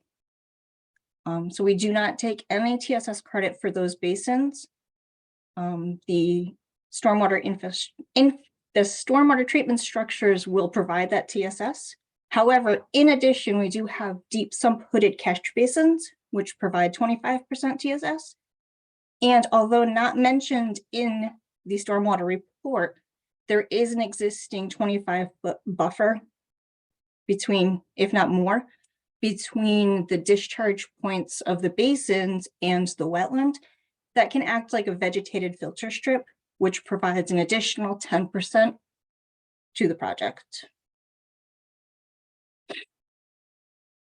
And that is my brief summary. I will pass it on to April. Thank you, everybody, for your time. Great. Thank you, Amy. And I apologize. I should have oriented you to this sheet before, but it is the same orientation as the one that Dominic was showing with Leverett Road on the right. The limit of work is outlined in yellow. The BVWs are outlined in this green and labeled. 25 feet buffer zone is shown in red, 50 is orange, and then the 100-foot is highlighted in brown. So it kind of gives you a perspective of where the work is compared to these buffer zones. And you can see that this design is really snaked to stay outside of the wetlands as much as possible and really within the previously disturbed areas as much as possible. And it's really condensed to limit tree clearing, especially in the back here. I did want to just go into the narrative a little bit more and talk about these avoidance, minimization, and mitigation measures that we've proposed. Because impacts to the 100-foot buffer zone were unavoidable, we wanted to make sure that it was demonstrated and thought through thoroughly how to avoid these impacts and minimize them. And in places where they couldn't be minimized, how are we mitigating for those impacts? So this is page 9, section 4 of the NOI application, and I'm just going to list out some of the measures that were proposed. So for avoidance measures, there are no direct wetland impacts proposed. So kind of going back to this site grading plan, you can see nothing in BVW 1, 2, or 3. Within the first 25 feet from the wetlands, there is really minimal work and no permanent structures. So again, scrolling back 25 feet from the green line is the red line. There is some minor grading you can see, and the limit of work does extend within the first 25 feet in some areas. Over here, there's again minor grading. And then next to BVW2, there's no work within the first 25 feet. So that was really maintaining that 25-foot buffer off of the wetlands was really important as an avoidance measure. In addition, I know Dominic had touched on different building orientations, but there was a lot of fine tweaking, removing a portion of the footpath from the west side of the building just to minimize those impacts close to the BVW, reducing the landscape space between the library building and parking lot. And that landscape space is between this building and the parking lot area. So anywhere the design could kind of be condensed to minimize impacts, that was considered and really carefully looked through at every turn and corner of this site. In terms of minimization measures, like I've mentioned, performing work within previously disturbed areas, maintaining existing vegetation as much as possible. So again, that has to do with aligning the building and trying to reduce any tree clearing. In order to mitigate for the impacts that are happening within the 100-foot buffer zone or the aura, we are proposing meadow enhancement of BVW1. And I will show you a little bit more what that looks like. This figure 6 for mitigation measures gives a good overview of the site. I'll zoom in a bit. So a different orientation from the engineering plans. Leverett Road again is at the north top of the page. For BVW1, the enhancement is to install native plugs to enhance the species diversity within the meadow area, within the front of the property. This area is mainly kind of what's expected of lawn grasses and weeds. So installing plugs will definitely enhance the diversity and the habitat quality of this BVW1 area. Also, we're proposing to install bird houses and bat boxes within the vicinity of the library to invite wildlife to come in. Also, bird droppings is actually a way of seed transfer across the site. So inviting the wildlife within these areas is another mitigation area. In addition to BVW2 over on the east side over here, again, installing native wetland plugs to that area. This is a wetland that was restored by removal of a fill pile, and a portion of it was reviewed to be sparsely vegetated. So just to help that along a little bit more, the proposal is to install some more native plugs. In addition to invasive species removal and trash debris removal within the front of the property. And that trash debris removal is anticipated to happen just by hand, what can be picked up by manual power. And all of these mitigation measures are described in detail within the notice of intent application. In addition, there will be planting of native vegetation and seeding with native seed mix. And there is a landscaping plan as part of the application, this planting plan, where you can see a vast array of trees, 65 trees and shrubs, really in all the areas that it's possible to fit. So these areas are expected to kind of revegetate and provide that native habitat and that native feel and of vegetation surrounding the library. In addition, we do propose this enhanced stormwater management, which is in compliance with the Massachusetts Stormwater Handbook. And there is a portion of kind of an asphalt within the project area that will be removed as part of the project. And lastly, there has been the previous BVW2 and BVW3 restoration.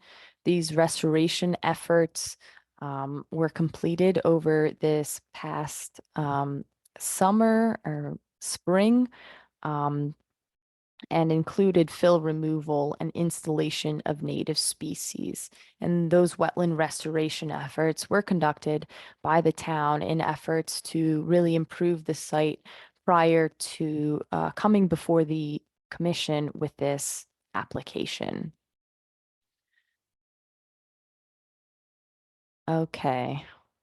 Bear with me just a little bit longer. I'm going to go over impacts and compliance, and we'll open it up for questions. There are impacts to the 100-foot buffer zone, or the aura, as I mentioned, in total amount to 56,668 square feet.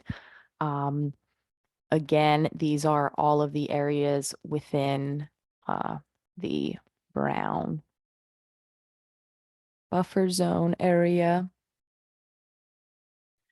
In terms of tree removal, it was great. We had the town out counting trees, and tree removal again is unavoidable, unfortunately, and trees and shrubs are proposed to mitigate for those impacts.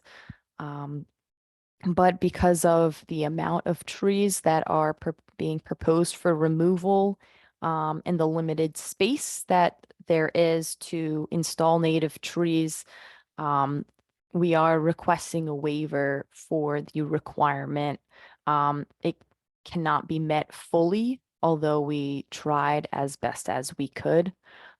So kind of going into the compliance piece, the project largely complies with the new bylaw regulations, and the notice of intent application outlines each of these standards one by one and details that. But we did include in our application a request for a waiver, recognizing that there are performance standards in the bylaw that just cannot be met, unfortunately. And these are related to footing drains within the inner 50-foot aura, work within the 0 to 50-foot aura, leaving stumps within the 50-foot aura, the replacement of trees per the replacement requirements listed, and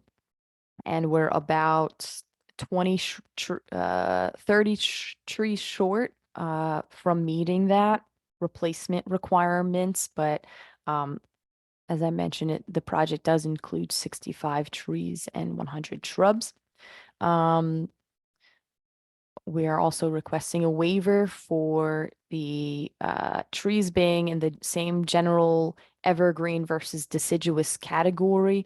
The majority of the trees proposed are deciduous, but they are all native. Same with the shrubs.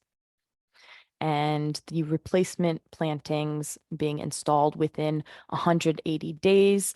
We're just seeking some flexibility for the installation period of these trees and plants. So I will kind of stop sharing my screen and just say in sum, we have provided an extensive alternatives analysis, detailed how the projects protect the values of the bylaw, and incorporated extensive avoidance, minimization, and mitigation measures into this project, and demonstrate the compliance. The commission has been invited to provide comments when this project has been presented over 6 meetings. And so we believe we've provided a preponderance of credible evidence that the work proposed will not have a significant or cumulative effect on the resource area values protected by the bylaw. With that being said, thank you so much for hearing us tonight, and we're happy to answer questions. Thank you very much for that presentation. It was very interesting. Great work. Great to see what the library is going to look like. I think it's wonderful. I think I'll take questions. I have some questions, and then we'll take questions from the other commission members, and then we'll get to the members of the public that have their hands raised. I guess I'll just go with a few of my questions first. In terms of the stormwater, so this question is probably for Amy. The groundwater, as you mentioned, is 2 to 4 feet below surface. And so my question would be the detention basins. I couldn't zoom in to see the elevations, but I'm just curious if their potential of filling up with groundwater and just, their viability. Understandable. It's a great question, a great concern. The basins were designed to be at least a foot above what the groundwater elevation would be in that area, just to have some flexibility to ensure that the groundwater doesn't seep into it. They were also designed with, if you look at the plan, there's a stone, I'll call it a stone trench at the outlet where the orifices and stuff would be. And that has a perforated under drain to also kind of help drain the basin a little bit faster and kind of help mitigate any groundwater that might end up in that area and kind of just push it away from the basin itself. Because the soils are so poor for infiltrating and because of the high groundwater, we added that little extra safety into the basins. Okay. And then my other question was, did you consider what Mark Stinson had brought up about not even having the basins and just, you know, using sheet flow and increasing vegetation as treatment? Yes, that is a factor that we always try and consider on any project because we know how valuable vegetation can be.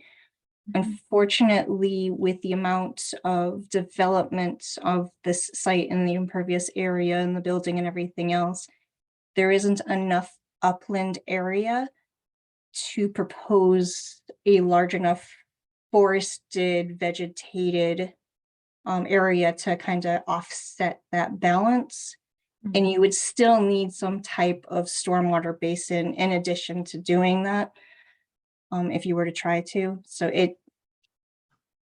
yeah, unfortunately, there just isn't enough room to provide the forested area that you would need to kind of offset and balance it all. Right, okay.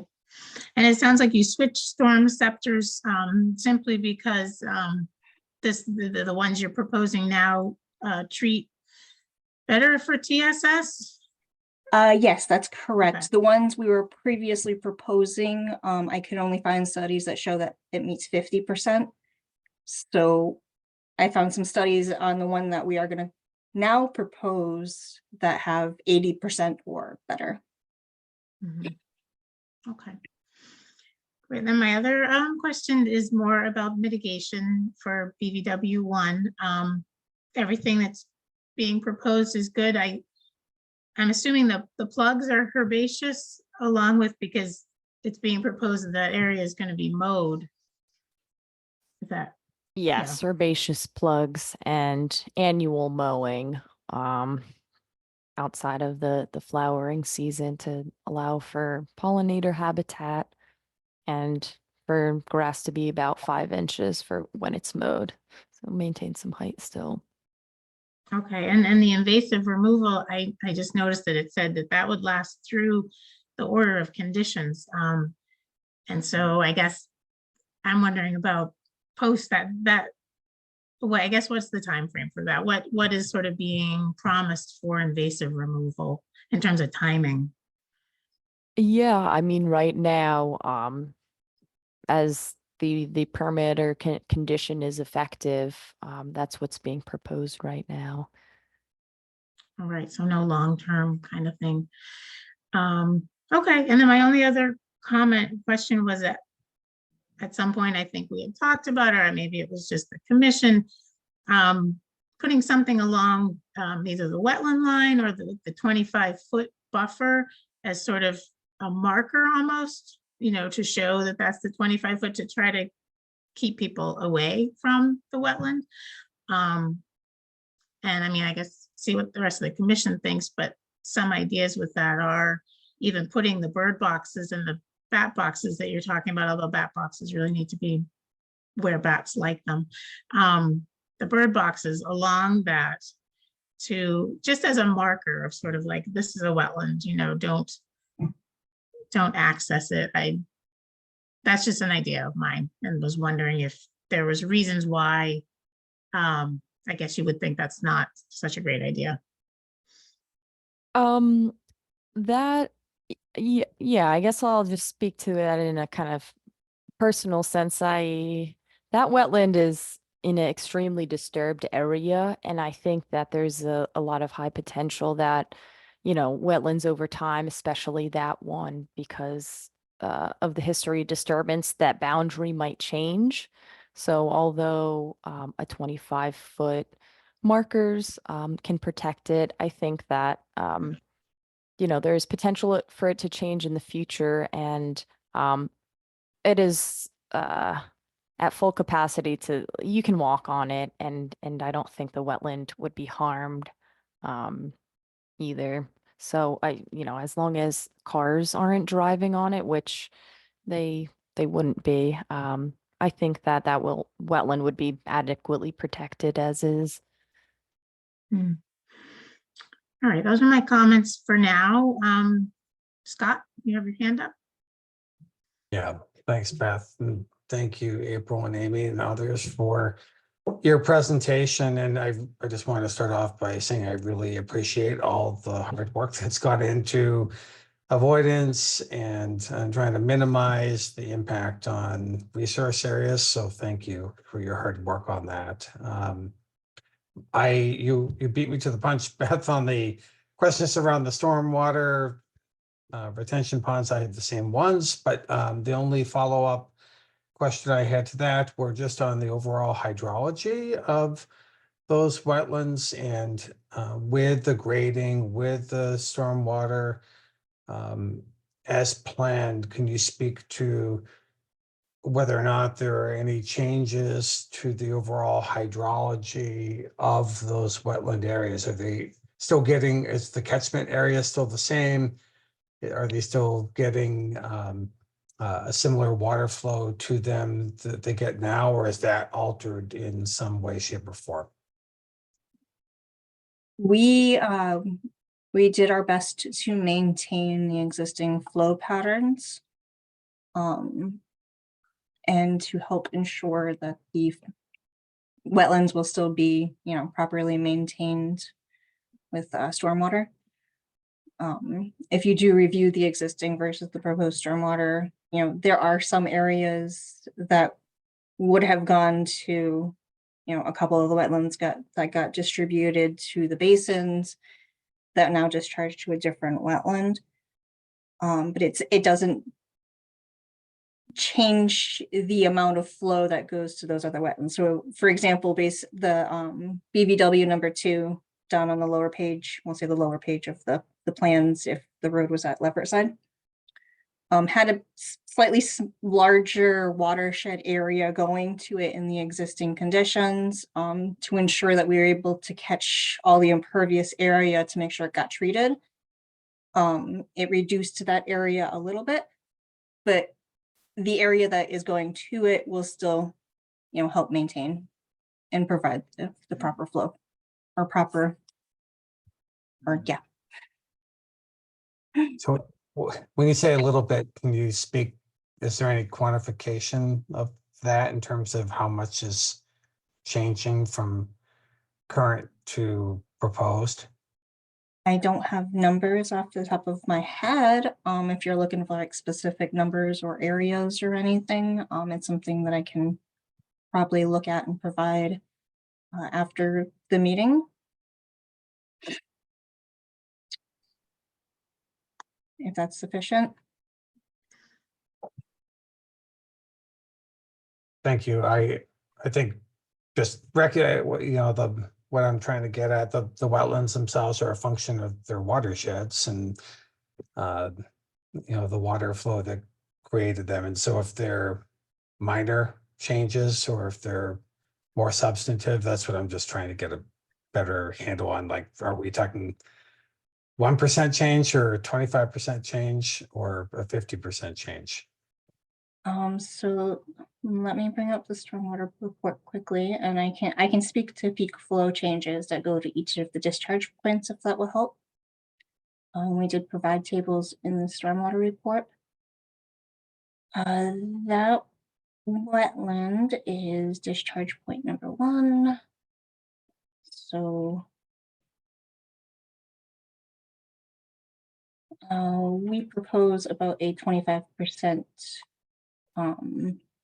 net reduction going to that area as far as peak flow mitigation is concerned. To the, to the BVW, that's south, page south. BVW2 that was labeled on the plan that April just had up. so a 25% reduction to that wetland. And so do I take it then there's a 25% increase somewhere else? Yes, and that's what the basins are for, to help mitigate that increase that goes to, I believe that area will now go to the wetland that's up at the north, which is BVW1, as April had labeled on the plans that she just had up. But the detention basins will help mitigate that extra flow to ensure that it doesn't over flood that wetland.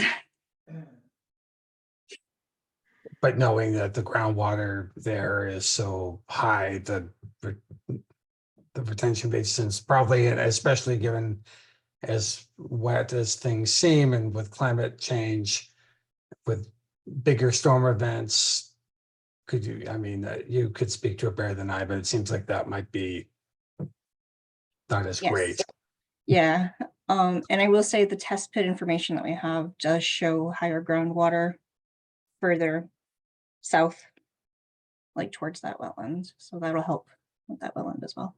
The BVW2 that April had labeled on the plans. But yeah. Thank you. You're welcome. Mary? Yes. So yes, I guess we're all looking at the stormwater. So I still have some questions about, so how confident are you with all the water that their stormwater basins are not going to turn into little ponds, given how wet the soil is? And I'm still not quite clear on where the basins discharge the water all to. Could you talk to that a little bit more? Yeah. April, could you bring the plan back up, please? Yeah, give me 1 second. To the point of your first question, while we wait for the plan, the basins have been designed, like I said, with, you can see them in the plan here, April, if you look at the detention basin that's to the right of the building, that one there. The outlet, little catch basin, that's the outlet, nope, the other one. Nope. Yeah, that one. Right where April's hand is, you can see there's a square there that has a stone filter strip in it. So it's basically a trench of stone with a perforated pipe. And that's going to help drain the basins and hopefully ensure that the water doesn't stay standing in there and they do drain. So that's that one. And then the outfalls for the basins, if we start with this one here, this one mainly outlets down to the smaller basin that's located along Leverett Road. And then that one has an emergency spillway that allows it to outlet to the BVW. There is a swale along Leverett Road, so it'll outlet to that swale, and then the swale will direct it to the BVW. Going back to the basin that's on the right of the building, the emergency spillway there directly outlets to the BVW. And then the basin that's at the back of the building, same type of design. It has that filter strip at the outlet. That perforated pipe, I will add, does connect to the outlet structure. So the stormwater has, or the groundwater or infiltrated stormwater that goes into it will outlet into the outlet structure. And that one outlets down towards the wetland. Yep, right there. And then the emergency spillway also outlets to the wetland. So any overflow from each of the basins will go to BVW1.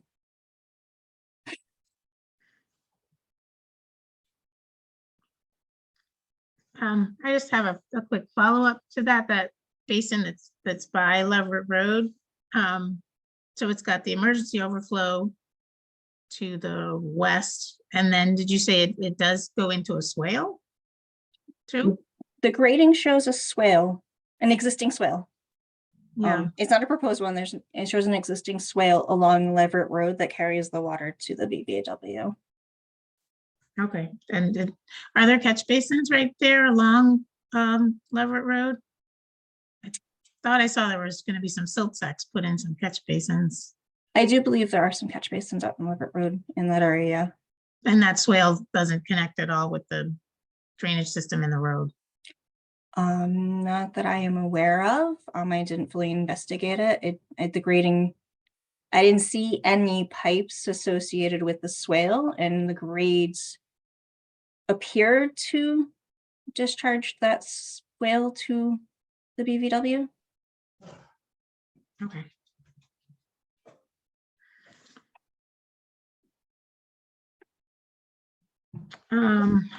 Okay. So, yeah, so.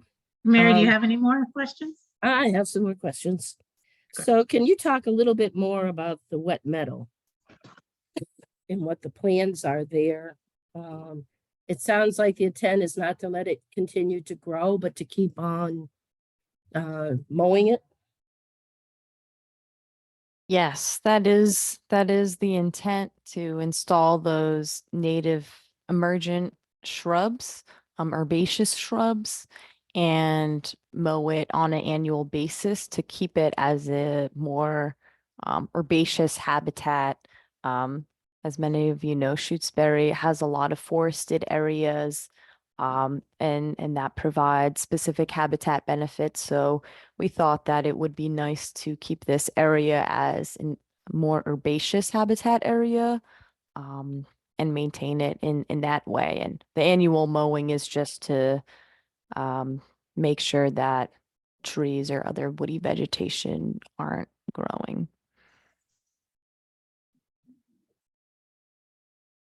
Okay. So my other question is in regards to the septic system. Or where is the septic system? Where does it drain? We didn't talk about that at all here now. Yeah, I can point to the septic system, but I might have someone else give more details. I don't know, Matt, do you want to speak to the septic system at all? Yeah, so can everybody hear me? Yes. So what April is kind of has her hand on right there is the leach field, as it's been designed by our subcontractor Heritage Survey, following a couple of days of perk testing out in the field. What you see in those kind of rectangular boxes that lie within the graded area are the trenches for the leach field. This is a mounded system because of the depth of groundwater. So I believe it mounds, Amy, I guess, correct me if I'm wrong, from kind of the surrounding grade, just 3 feet or so up. The line that is labeled S to page south is the septic line that will run from the building, or rather the septic and tight tanks that exist right out in front of the entrance to the building. So you can see the 2 rectangular tanks there. This will be a pumped system. So because of the mounding of the leach field, there will be a small pump chamber kind of somewhere around that elbow there that will pump the liquids that exit from the septic tank to the leach field. Yeah, exactly, which is right there. So the leach field kind of will be blended into the surrounding grade, and is similar to just a standard kind of residential mounded leach field, just based off of the expected usage and water usage of the facility. So I'm sure some other places throughout town, or we've heard other places throughout town in Shutesbury, people have these mounded systems because of high groundwater table. So that's how this one is being designed. And again, we used a certified soil scientist, or and someone who's well versed in Title V regulations to design the system. And we did send over this morning, we did get the more detailed kind of cross-sectional views of the tight tank and the septic tank. But overall, this plan right here does show location, size, grading of all the features of the septic system. So this is showing, in terms of how it may or may not impact buffer area, et cetera. That's all being depicted here. Hope that kind of answers your question. If Not I sure. can add to that, sorry, Matt. Yeah, no, absolutely. The tight tank will not be part of the septic system. The tight tank is a different feature that's required for, I believe, the kitchen. And that's a separate thing that'll have to be individually pumped and maintained. So that is not part of the septic system, just to clarify what Matt was saying. Yeah, sorry about that. I think what I was trying to say was maybe the D box, the distribution box that'll distribute liquids to the leach field. So yes, the tight tank is for I believe a utility sink, right, in the building, and that'll be pumped regularly or when full. So that has no distribution out to the ground or any other method of exiting the tight tank. So that'll be completely captured within that and then pumped out at regular intervals. Yeah, I hope Amy and I, kind of gave you enough information on that, but if there's questions about the actual, nuts and bolts of the system itself, I would point you toward the plans from Heritage, or, I'd be happy to follow up with Heritage as well and ask them, any sort of detailed questions. So have you submitted to the Board of Health yet for the septic? We have not to date. No, not yet. They were there during the perk test, both days of the perk test. So they're, up to speed with, how the perk test went and which perk tests were passing and able to house the leach field. So, they're kind of tangentially aware of what this is going to look like. But we have not gone through the formal Board of Health permitting yet. Okay. So one of the questions that was sent into the commission had to do with, do you know how much soil will be removed from the area, and where does what is going to be done with the soil? In terms of just soil removal from the site in general? Yes. At this point, we don't anticipate that there's going to need to be soils that are leaving the site. Soils, as of right now, it is our anticipation that soils will, be graded, moved around the site, but we don't anticipate offsite soil disposal. As we get into construction design, construction development, we may, once we start doing some additional soil volume takeoffs, there's a potential that there is, some small portion that needs to go off site. If any soils do need to leave the site, it'll be, following all relevant, Mass DEP guidelines for, removal of soils, making sure they're sent to, a correct facility. I think there was a question in there about testing of soils. There is no known release condition on the front portion of the site. There's been extensive environmental investigation on the front portion of the site. There is a disposal site boundary to the far south of the project area, but that does not extend to within, 1,000 feet of where our limits of work are. So at this time, there's no plan if soils do need to be managed or moved to do any additional testing. Obviously, if during construction, anything is discovered that looks like it could, reflect as an environmental impact, obviously that would be addressed and taken care of in any sort of, compliance with, Mass DEP or any other environmental regulations. But like I said, at this point, we have done extensive investigation, through multiple rounds on that front portion of the property and have not discovered any environmental conditions. Okay, thank you, everybody. I think that's it, Beth, for my questions for now. Okay, thank you, Mary. Are there any other questions from the commission? No. All right, so let's take comments from the public. Leslie? Thank you. I've been holding this question ever since the initial discussion about stormwater. What is TSS removal? Because that seemed to be an important part of the discussion in the planning. And what are CDS units? Yeah, I'm sorry, I should have started with what that is. A TSS removal is the removal of suspended solids from the stormwater to ensure that those solids do not end up in the wetlands and disturb the wetlands.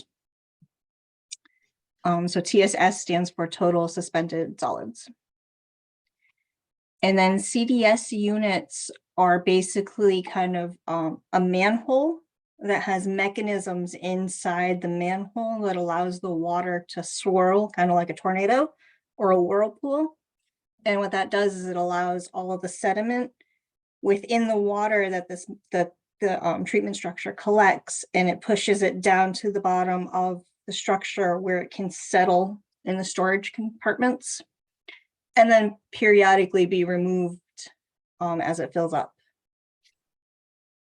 And it acts like a sediment treatment for the stormwater prior to discharging into, in this case, discharging into the detention basins and then discharging into the resource areas.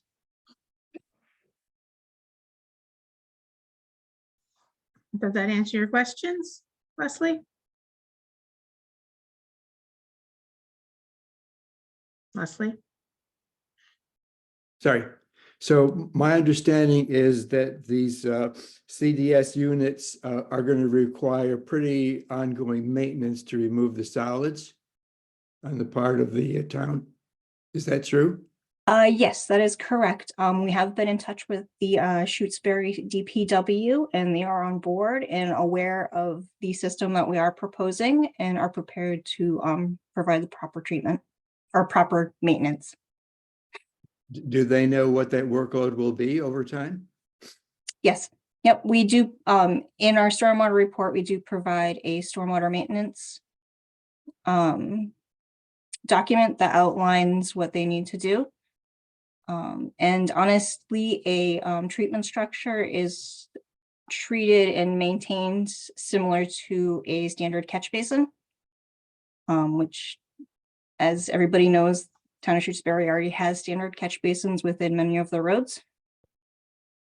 There's a couple right outside of the property.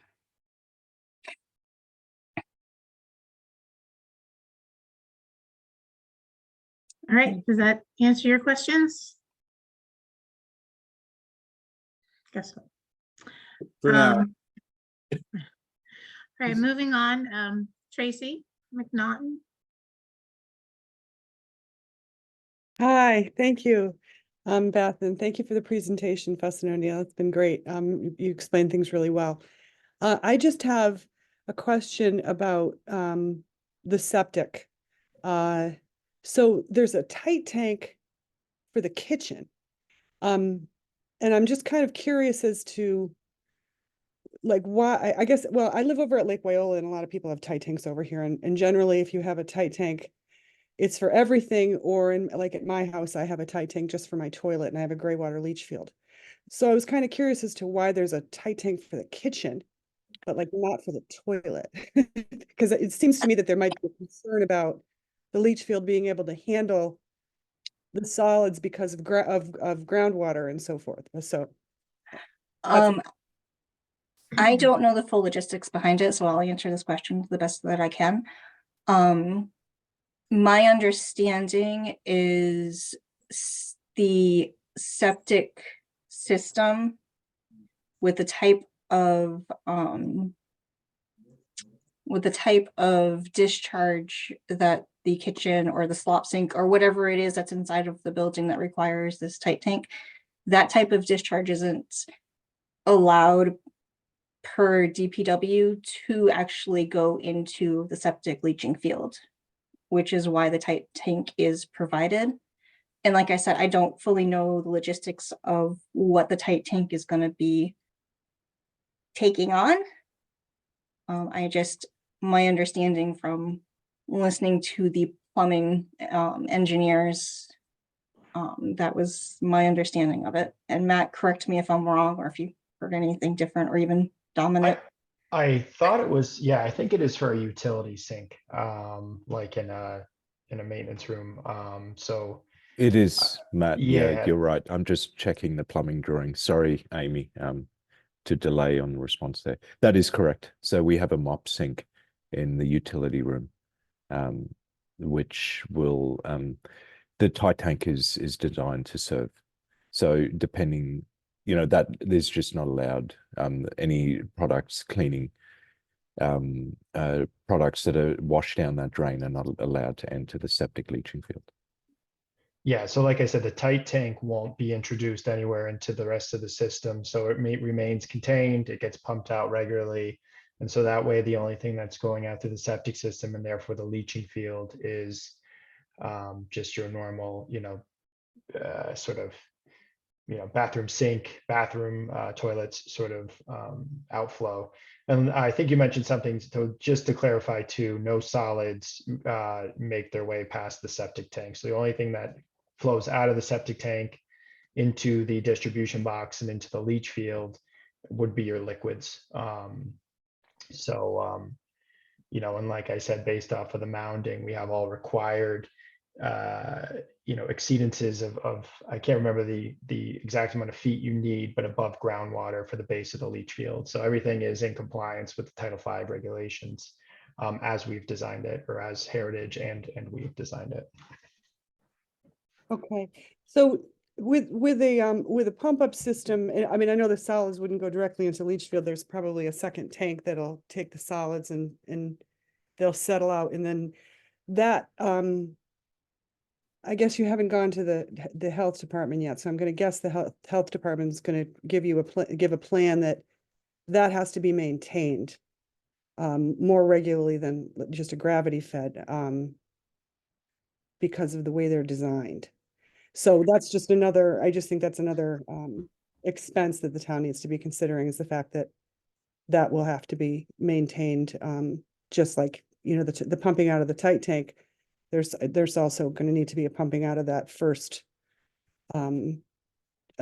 tank, as well as maintenance of the filtration system that's in there because of the pump up system. I just know this because I have it. Yeah. Yeah, so the septic tank will have, kind of regular pumpings, but similar to you would with a residential septic tank. I had my previous house, a septic system to a pumped leach field. And I think we're planning on having it here too. There was an alarm connected to the tank that housed the pump that would alert you if there was a failure in the pump or some sort of rise of the water level within that pump chamber. So we'll have something similar here. So the routine maintenance really should just be the removal of the tight tank and the septic tank contents. Hopefully those could, maybe be done by the same, entity to kind of reduce costs there. And then hopefully, the pump should, last several years. There is the potential for a need for upkeep to that pump after a certain period of time, but we don't anticipate it to be anything kind of arduous, just very, like I said, because of the size and use of water at the building, this is a system that you would find in most residences, throughout your community or other communities. Okay, thank you. All right, Meryl Mandel. Thank you. And again, thank you for the very clear presentations. I want to put in a plug, speaking of plugs, for the tree waiver. I want to go further than what the tree waiver is asking for. I would like to see as few trees as possible in the front part of the area between the library and Leverett Road, and leave as much in meadows and very low shrubs as possible. As April said, Shutesbury is very heavily wooded already, and we don't have many open spaces and open fields. And this is a chance to give some people a little open space that I think would really be appreciated. And I'd even love to see some native wildflowers planted in that area if possible, and added to the meadow plants. And given the raised leach field that's already somewhat obstructing the view from Leverett Road, I want to retain as much as the view shed in that area as possible. People want to be able to drive by and see the library and retain some open space. And on a selfish comment, I've lived in town for 35 years, and the library is the first new building that's being built in town since I've been here. And I want to be able to see it when I drive by and smile at it. So fewer trees would be greatly appreciated as much as possible. And yes, it requires a waiver, but there's no shortage of trees in Shutesbury. And I think it would really improve the look of the property and the view from the road. Thank you. All right, thank you. Amanda, Alex? Hi, thank you. Okay, my question is, alternative number 3. Where did the 7,225 square foot library proposal come from? I've been pretty involved with this project from the beginning. I've never seen this number, nor have I seen it on any documents or presentations. And I've never seen that plan either. I did a little research and I did find a few different square footages. The first one, 5,490, was on the application for the small library pilot program. Also, it was in the first 2 cost estimates, RLB and Fennessy. Then in May of 2023, they sent out a schematic design to cost estimators. That was a little higher, 6,164 square feet. And the price tag that came with that prompted them to drop the square footage. So next they dropped it to about 4,308 on 2 revised designs. And then the revised schematic design in July was 4,334. And the NOI, of course, says 4,400 square feet. So could somebody tell me where that big one came from? And what date, what presentation, what document it's on? And the plan too. I never saw the plan before. Thank you. So April, I can jump in here. I don't have all the specific information that you're asking for, Amanda. I can definitely get it for you. I don't have all of that on the top of my head, but to say that the 7,225 is the first schematic design that we submitted for pricing. It is the extent of the roof for that project as it affects the landscape. That's where that number came from. As far as the dates and where this number actually appears and all that documentation, I can get back to you on a later date. After the meeting, I'm sorry. I hope that answers or at least alludes to an answer for your question. I'd like to add to that too. The stormwater report includes a previous design that we had bounced around. It's labeled Figure A. It's located in I'm sorry, I lost the appendix. It's located in one of the appendix of the stormwater report, and it does have the larger building footprint on it. If that helps. All right. Amanda, if you don't have any more questions, Miriam? Yeah, hi. Hi. I was just wanted to add a little piece of information when you were talking about the stormwater system. You're discussing the basin that is on the northern edge of the property along Levitt Road. And my recollection from the site visit we did in the fall of 2022 was that we looked at that roadside swale and had followed it out to a culvert that goes under Levitt Road and drains to the north, but the outlet to it was buried. We weren't able to see an outlet. So I'm curious about where the water would go if it's being directed into that swale. Yeah, maybe that's something that we need to gather a little bit more information about. not on me, but Fuss and O'Neill. Sounds like there's some questions about that. I don't think I ever looked at that area during any site visits. So I'm not sure. Yeah, we'll have to gather a little bit more information to help answer that one. I can't answer that one at the moment. I apologize. Yeah, the culvert's not on the site map either, I noticed. Yeah, I didn't notice any culverts on the site plans either. But yeah, we will do some further investigation and clarify that. Okay. Miriam, is that all you had? That's it. Thank you. Jill Marlin. Oh, hi. Those trees that was just spoken about, the replacement trees, are they all in front of the library? Were they all supposed to be planted in front of the library? You know, the waiver, a waiver was requested without a time, without a timeline.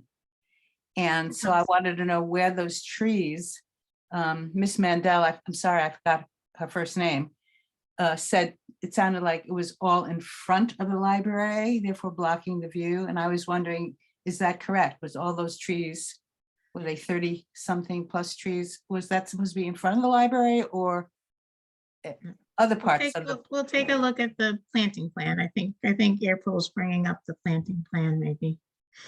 Can everybody see the plan? I don't know, April, I kind of jumped in and presented. Yeah, go for it. We can Can see every- your yeah.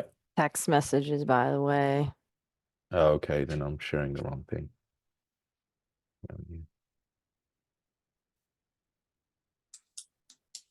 Thanks for the heads up. How about? There's the planting plan. Perfect.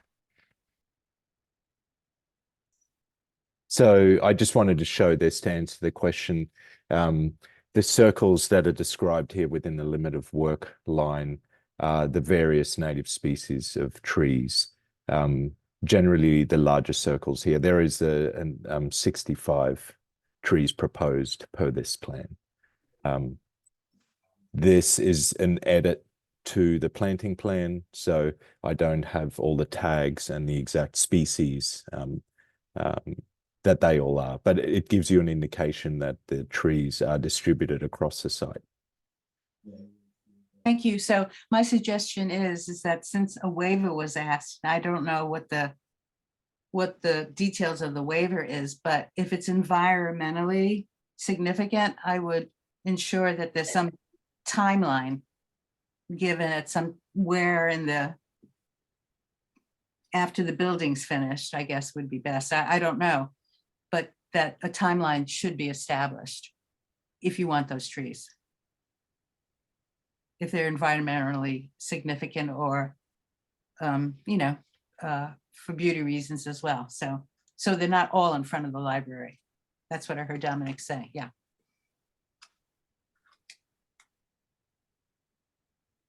So yeah, I wanted to highlight that the trees are distributed around the site, you know, a lot of which are between the building and Leverett Road, to the previous question.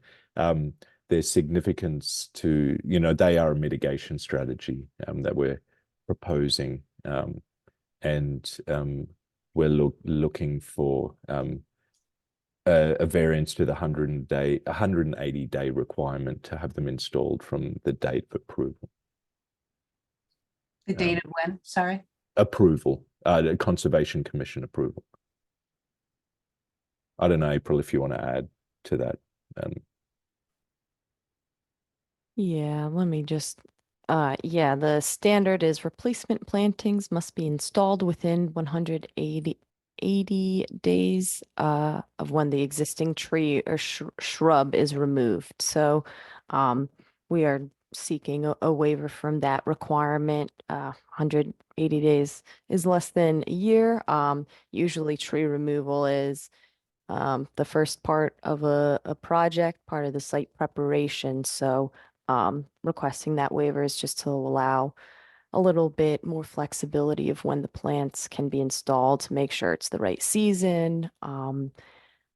and the availability is there, but we're happy to discuss, putting in some type of timing, if the commission wants to have a conversation. No, I'm just suggesting that if it's important to the Conservation Commission, that something reasonable be clear about when they want those trees in. Thank you.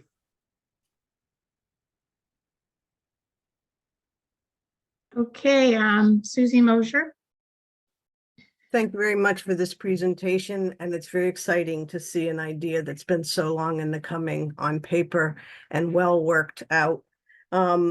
There's such a big picture. I feel a little sheepish talking about the small picture of the trees, but the trees are part of our life. If we can get the waiver for the timing, which you can apologize to me at some point for trying to put me. The timing of 180 days from the beginning of construction, which is when trees are taken down, doesn't sound like a smart idea for building while construction could still be going on, putting in trees. And also community participation could happen for some of the landscaping that's not under the same regulations as building. That requires bonded workers. And so I would like to look forward to a time when the community can come to the library site after the building has been made and do the plantings, shovel work and watering and maintaining. I see that as a big community involvement for a project that the community has a lot of heart for. Thank you. I guess the community could also paint the building along those thinking of those lines. I'm just suggesting that if it's significant to the Concom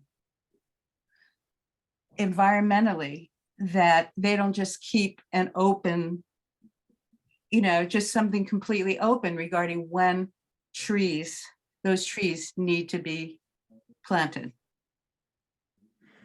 And, I take offense at you wanting to say something nasty when I'm trying to participate in the process. Yeah. I don't think anybody said anything too nasty. Thank you for your comments. And they are definitely taken into consideration by the Conservation Commission. Wow. Merrill Mandel.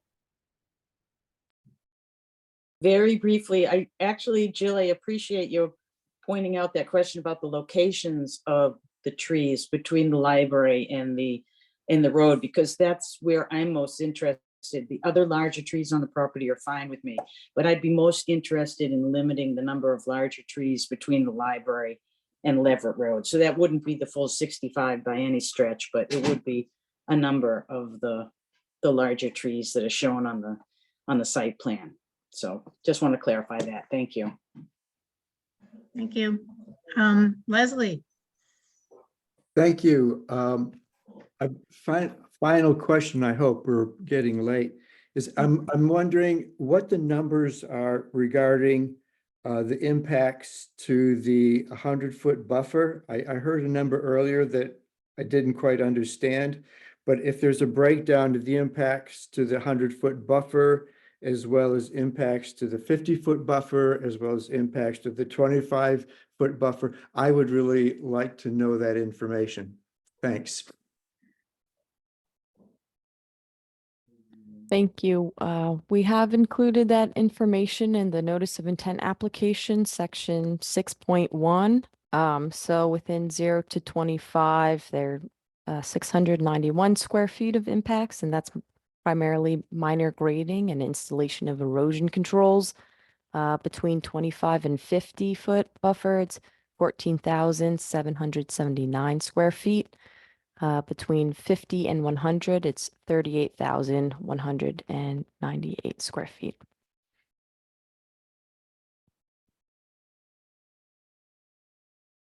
Does that answer your question, Leslie? Do you have any others?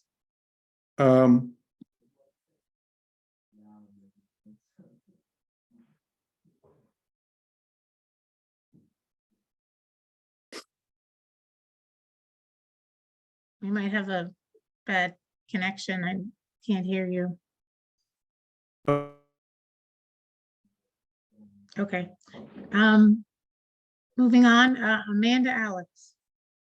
Hi, thank you. Just a quickie. I did check the NOI and I did find something here about a previous design was developed, which included approximately 7,220 square foot building footprint and longer driveway with more parking. So, but it doesn't really explain anything else. So if Mr. Witt would be kind enough to maybe bring that information to the next LBC meeting, that would be really great. I'll be there. Thank you. Thanks, All right. Amanda. I will do.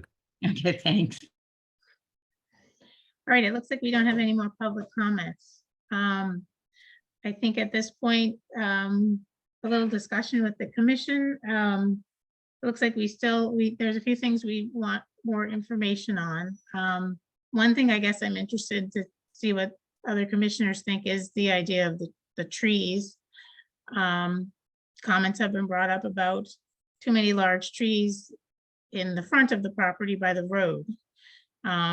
So, there's ideas of moving trees, keeping the same numbers of replacement and restoration trees and shrubs, but moving them. I don't know, what do people think about that? Yeah, from my standpoint, I think if there are better locations to move the same number of trees that we're talking about here, I'd love to hear the consultant's thoughts on that and the applicant, but I don't have any concerns with it off the bat. Yeah, I I'm guess I fine would with just, moving the plantings, less against the road and more further back. maybe a more detailed of what the trees are around, what the plantings are, would be helpful to look at. I don't have a problem with moving the trees, so there's more visibility. I think that's a big, I think that's a big issue for most of the public. So, Right, and it could, certainly be the larger size trees and, up front is smaller trees, shrubs, that kind of thing. Okay, so my list of things that I think, it looks like we're gonna probably continue the public hearing until the next commission meeting. And on my list of things for more information is definitely the drainage swale along Leverett Road and where that drains to, whether or not the detention basin sort of connects directly with that swale. I was just a little confused about that. It sounded like there was water that was going to get into the swale, but I wasn't sure if also that basin almost outflows into the meadow there too, or yeah, a little clarity on that area of stormwater would be great. The other question, I guess, was, but it sounds like maybe it got solved, the larger building. I guess bring any info you have on the previous plan that's referenced as the alternative that wasn't included. I And think a that's little more on the septic system. okay. Can I ask what exactly you'd like to know on the septic system so we make sure we come with the right information? So I would like to see the design, of what it's gonna look like. And some clarity on what the tight tanks are gonna be for and how what the function is. And I just want to clarify how the height of the system too. Because they talked about grading. Is the grading going to be higher too? Can I offer clarity, Mary, on the tight tank that it isn't, again, it's not a part of the septic system. We're happy to share any information you want. I guess we have plumbing drawings that we could share that show exactly the connections to the building and not the septic, if that works. That would be fine. Thank you. Great. And we thank you. did share, we shared the heritage septic design plans this morning as well. Yeah, that's another thought of mine of why we should continue, because I haven't had even a chance today to look at those at all. Yeah, it's real, just as for going forward, it's really hard for, if things are set in the morning, to be able to discuss them in a meeting at night, especially for people that work full-time. Yeah. Completely understand. We sent them as soon as possible, but yeah, understand you have other obligations during the day. Yeah. And then I guess after what we just discussed, possibly a planting plan that moves a few of the larger trees to a more back location. I think that would be great. Commission, is there anything else that we need more information on? I think those are the things that I had on my list. We're still having questions. Okay, great. Then does someone want to make a motion to continue the public hearing until our next meeting, which I believe is February 8th? Is that an appropriate time for the, Oh, right, library does the applicant, is the applicant available to come on February 8th at 7 p.m.? I have no issue, Dominic and Marianne. Does that work for you and Amy? Okay, great. Does then somebody make a motion? I make a motion that we continue the hearing for library at 66 Leverett Road until the February 8th meeting at 7 p.m. Second? Second. All right. Everyone, aye for a vote. David? Aye. Harrington? Aye. Khan? Aye. And Wilson, aye. Thank you very much for this presentation. It Thank was you for very- answering all the questions too, then. Appreciate it. Yes. Thank you All for right, having us. Thank you, everyone. Take care. Thank you, See on the everybody. 8th. Thanks for the opportunity.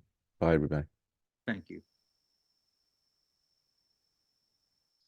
All right, what's next on the agenda?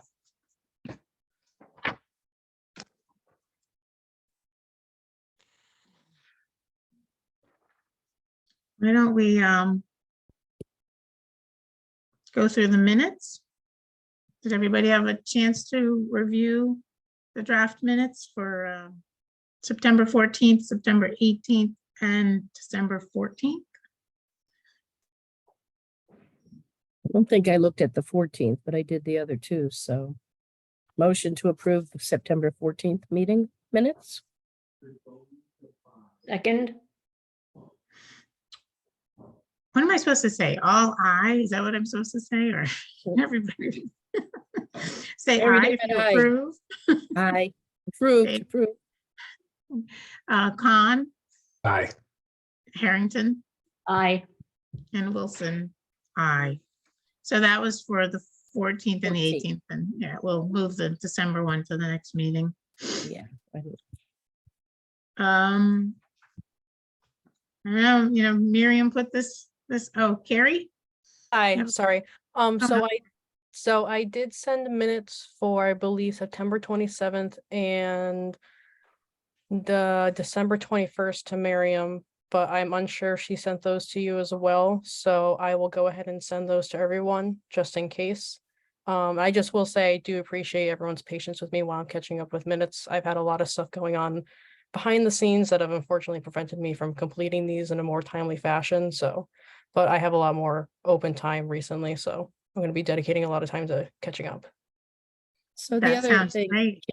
Carrie, for now, can you also send anything that comes in on the conservation line to all of us? Yes, I sent the septic plan earlier, a little bit Okay. later in the day because I hadn't seen it right when it came in. But just if no one got that, please let me know and I will gladly send that again. But yeah, I'm gonna keep a sharper eye out on stuff that needs to be sent to everyone. Great, thank you. Great, and thank you for doing the minutes. I know how horrible minutes are, so. thank you No, so much. I just honestly really appreciate everyone's patience with me. We appreciate everything you do. Oh, thank you. Scott, you have your hand up? Yeah, I was just gonna say, Miriam did send us the minutes on January 7th for the 14th and 18th of September and the 14th of December.